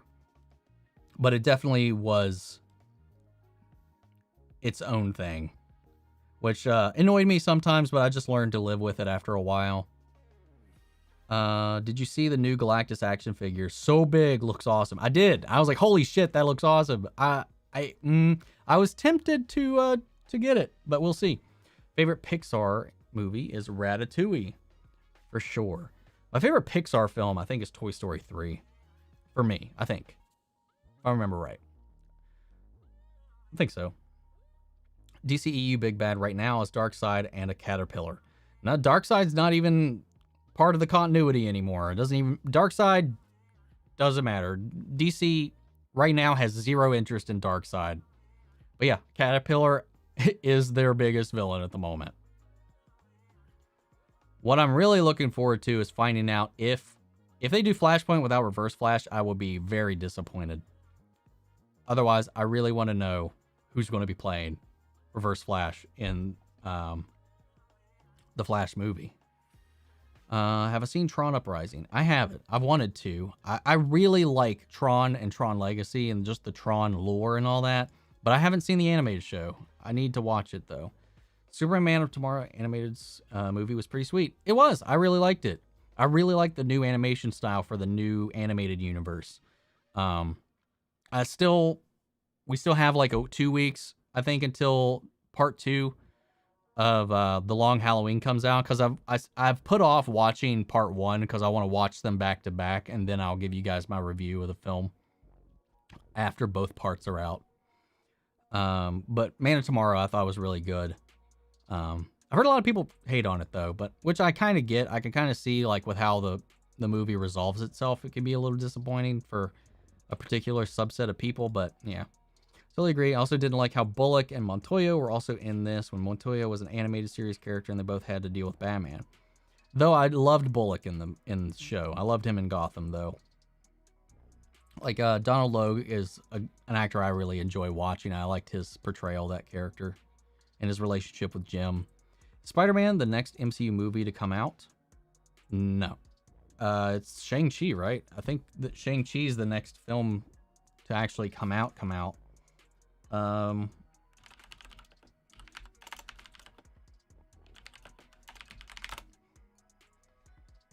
Yeah, Shang-Chi September 3rd.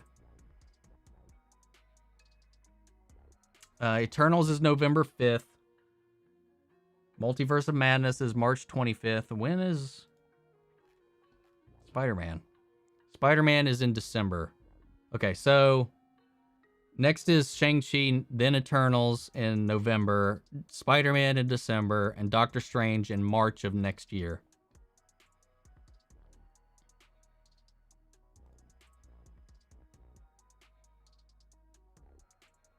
We need more Bart Allen as Impulse. I really like Jordan Fisher's portrayal, to be honest. I know again, everybody's just always upset about interpretations of character. Just like, not to mention the people that are just upset by the type of person that was cast, and people need to get over that. But that they made him Barry's son instead of grandson. I was like, it's just another version. This show has acknowledged the comics that exist out there in the multiverse. Hell, there was the tie-in comics to Crisis on Infinite Earths, where the CW Flash, the CW characters went to the New 52. They went to the comic world that was currently going on. Like, they exist simultaneously. Your Flash, your Impulse exists out there. I'm sorry. This one's different. Both characters won't be too old. Both characters will now to be old. Bruce becomes Batman. Will now be too old when Bruce becomes Batman. Oh, I got you. I see what you mean. You're still talking about Bullock and Montoya. Do you think the new Batman movie will be like White Knight? I don't know. I'm not sure. I think, from what I understand, that the new Batman movie is based on The Long Halloween. So, or at least inspired by The Long Halloween. So I think that's more or less what the kind of tone of the story is going to be like. Best DC TV casting ever, but at the same time, worst story conclusion was Kevin Conroy as Batman. Crazy. Yes, I agree with that. Because he was evil. Though I did like Kevin Conroy playing an evil character, because he also had fun playing that character, and I like the way he brought that cadence to it. But how he went out was a little lame. But I like how he killed Superman. He killed all of his villains. He's in this exoskeleton suit just to walk around his house because that was the toll the fight on Superman took on his body. It was a good idea, but that definitely, the way his storyline ended was a little meh.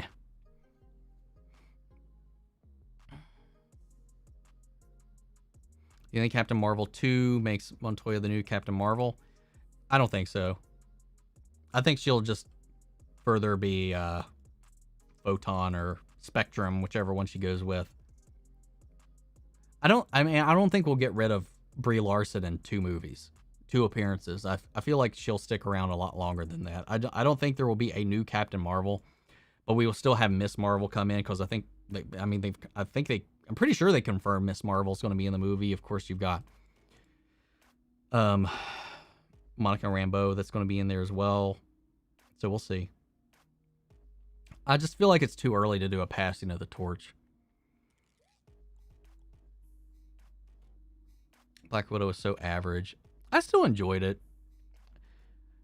It's it's pretty mid-tier out of the MCU. I only mention Wanda because she has no more mutant power. She's linked to Thawne, the former ruler of Earth 66.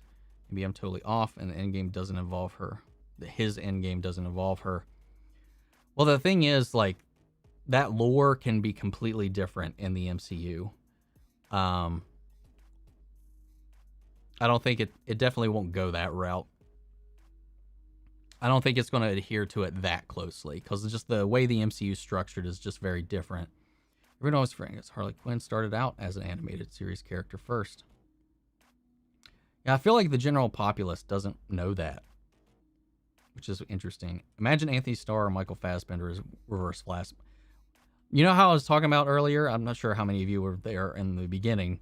I mentioned I'm not very good at casting people unless there's a very obvious choice. Anthony Starr would be such a fucking amazing Reverse Flash. Even Michael Fassbender could be a good older Reverse Flash. But Anthony Starr, after seeing him as Homelander, man, dude, put him in that suit, please. Jordan is great in the role. He truly respects the character. Bart, F the haters. Agreed. I feel like Titans Batman shouldn't be old. I don't have a problem with him being old, but I don't think he should be Ian Glenn old. Because Ian Glenn looks like he's only 5 or 10 years away from training Terry McGinnis. I recommend Tron Uprising. It's a prequel to Tron Legacy. I really hope we get Tron 3, man. It's too long, it just needs to happen, man. Thoughts on Colin Farrell only being in 6 scenes in the Batman as Penguin? It's whatever. I didn't expect him to have a huge part or impact on the story, because I feel like it's more about the Riddler. And even in The Long Halloween, a lot of the characters make appearances, but they don't overall hold a lot of weight to the overall story. It's just them trying to figure out who the fuck is this killer.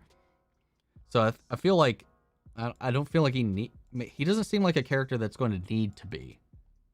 Again, one of the big concerns is because we heard about so many villains being in this movie that a lot of concern was that it would be too packed. If he's only in a couple scenes, I don't see the problem with it. I'm fine with that because the focus is on Riddler and his killings. And I feel like we might get like a Court of Owls story in here as well. Raven versus Wanda. Now, Raven, as far as I know from the comics, I don't know how powerful she exactly gets, but she can't warp reality. So I would have to say Wanda trumps Raven as far as power goes.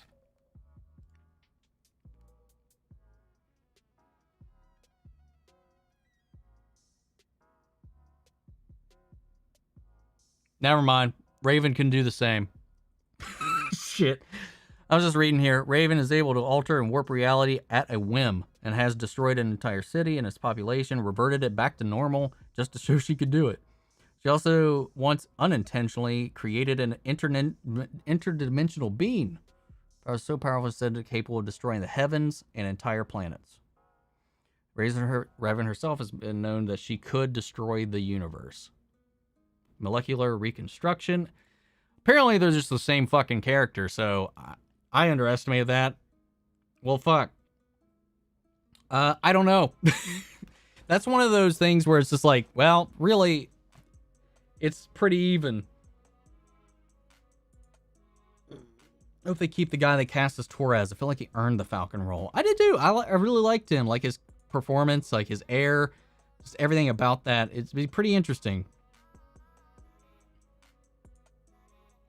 I liked him. I liked him a lot. And I would like to see him come back. Heard Rogue is going to be the bad guy and steal Captain Marvel's powers for the road.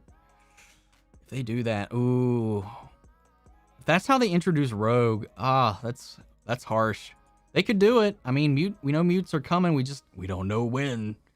They could do that. Rogue kills Captain Marvel in the comics, or at least seemingly kills Captain Marvel in the comics by stealing her powers. I think Blue Marvel will appear in CM2. Captain Marvel 2. I don't know who Blue Marvel is. I have no idea who that is. Maybe not a passing of the torch as we saw in Endgame. Captain M may be busy. Only sequel to Marvel seems to be allowing that there are 3 Captain Marvels. Captain Marvel, Miss Marvel, Photon are the focus. Maybe passing of the torch. Maybe not a passing of the torch. I feel like it. Yeah, I feel like it's too early to pass the buck on Brie Larson. Lover or hater, however you feel. I know a lot of people are very mixed about it. It's whatever. Colin Farrell is such a superb prosthetics, and it's a waste for him to only be in 6 scenes. What the fuck? They throw out money out the window like nothing. I mean, we don't know. I don't think it's a waste. Question isn't Wanda versus Raven. The real question is Chthon versus Trigon when they need backup. That is a good question. And I know very little even about the two of those as far as the grand scheme of their abilities. Trigon's honestly just never been that imposing to me. So I'm just going to probably default to Chthon winning.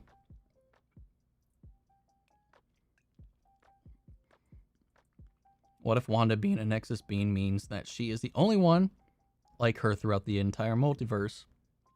Like there's only one Scarlet Witch. I think somebody mentioned that earlier too. I feel like that's unlikely. But because that would eliminate the possibility of like this stuff ever being tied to the comics as well, like what DC kind of does. But I don't know. It's possible, but I would prefer it if it just meant she's like her various incarnations are immune to timeline changes or can influence their reality. But I don't know. Maybe. I'm not sure how the MCU is going to truly define a Nexus being. It's been a great live so far. It's been a long one. We're going on 4 hours. I'm going to have to wrap it up in a few minutes though, because I'm going to need to like get some food. I was like, I was like completely lost my train of thought for a second. Seriously though, Wanda would have no trouble not being afforded with Raven in a heartbeat. So I meant to say that wipe the floor with Raven. Speech to text, I'm easy. Honestly, Wanda's son Wiccan becomes a demiurge and basically the ultimate sorcerer god for a while and is all powerful. The thing is, we're kind of comparing parallel characters because they're kind of the same character. And I underestimated Raven, apparently, because I didn't think she was anywhere near that powerful. But it's one of those ones where it's rough. I don't know. Then again, Raven, for me, I was most familiar with Raven only from the Teen Titans show. Not too familiar with all the things she's done in the comics all that much, to be honest. It's interesting that superheroes are becoming parents now. I know, I like it. It just makes it feel a little more real and down to earth. Sorry, I meant to say wipe the floor. Oh, I read that one already. And that one as well. I think Superman will die in the Superman Lois finale. No. No. I mean, there's a season 2. You're not going to have a Superman and Lois season 2, but without Superman.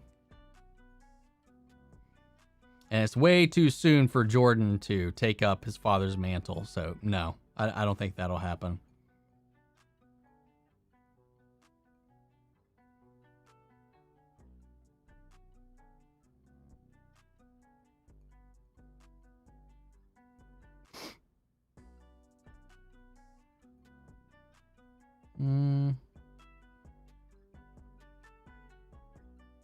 I mean, DC has an Omniverse. But again, I don't know the extent of Raven's powers. I'm gonna have to say probably Wanda, but I just don't know. I have no idea. But they have the same powers.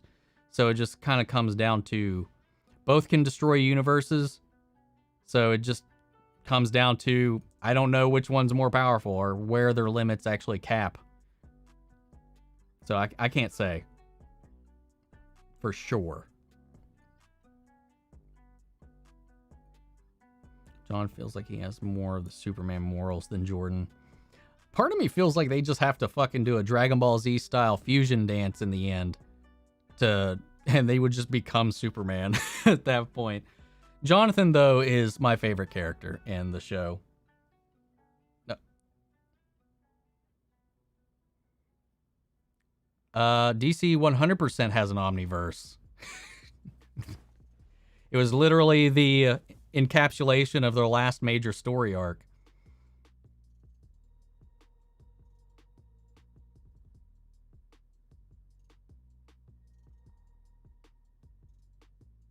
And Marvel can't have DC in their multiverse.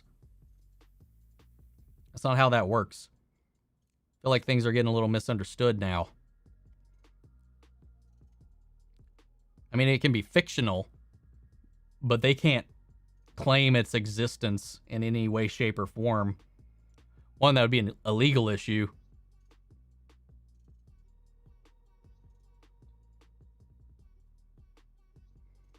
Yeah, that was the whole Omniverse, the multiverse, the multiverse layers of multiverses, and then the Omniverse and all that shit in DC was all the conclusion, I think, of Doomsday Clock, which is actually pretty interesting.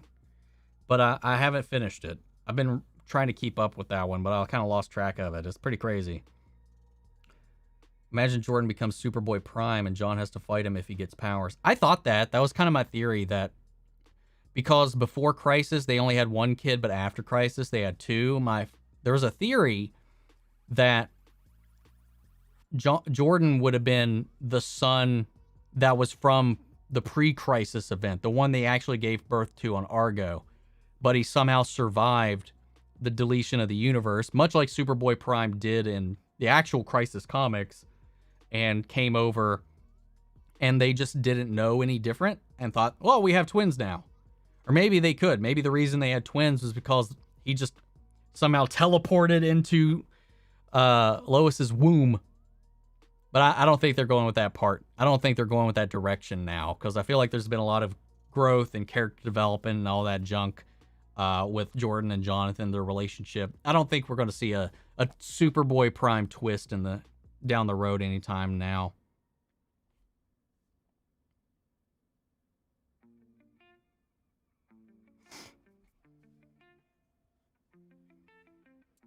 That's a bold claim from Marvel, but that's technically legally not possible. Technically.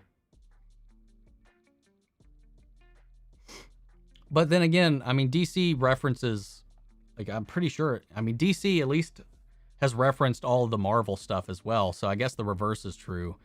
Because they reference the Thor, Iron Man, Spider-Man, all that stuff in a lot of the DC live action stuff.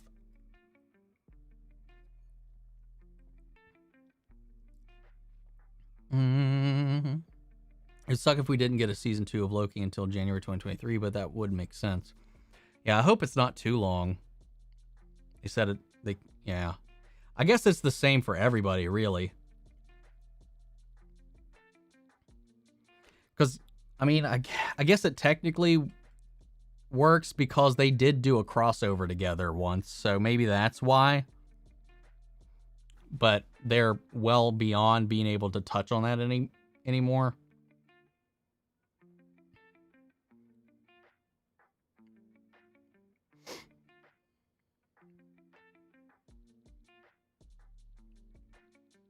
Oh yeah? Well, shit. Lobo killed Santa.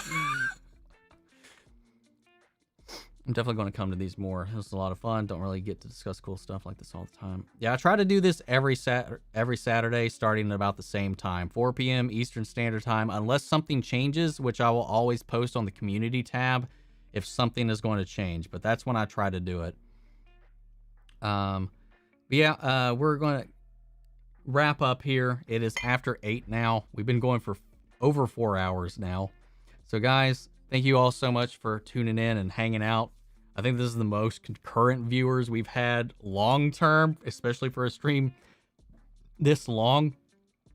But thank you guys for the super chats, for joining the Discord, for the new members, Philip and John. Thank you guys so much. If we don't do another stream before next Saturday, which who knows, I try to stream randomly sometimes, just maybe I get the feeling for like a video game or something like that, but it's few and far between at this point. But if not, I'll see you guys next Saturday.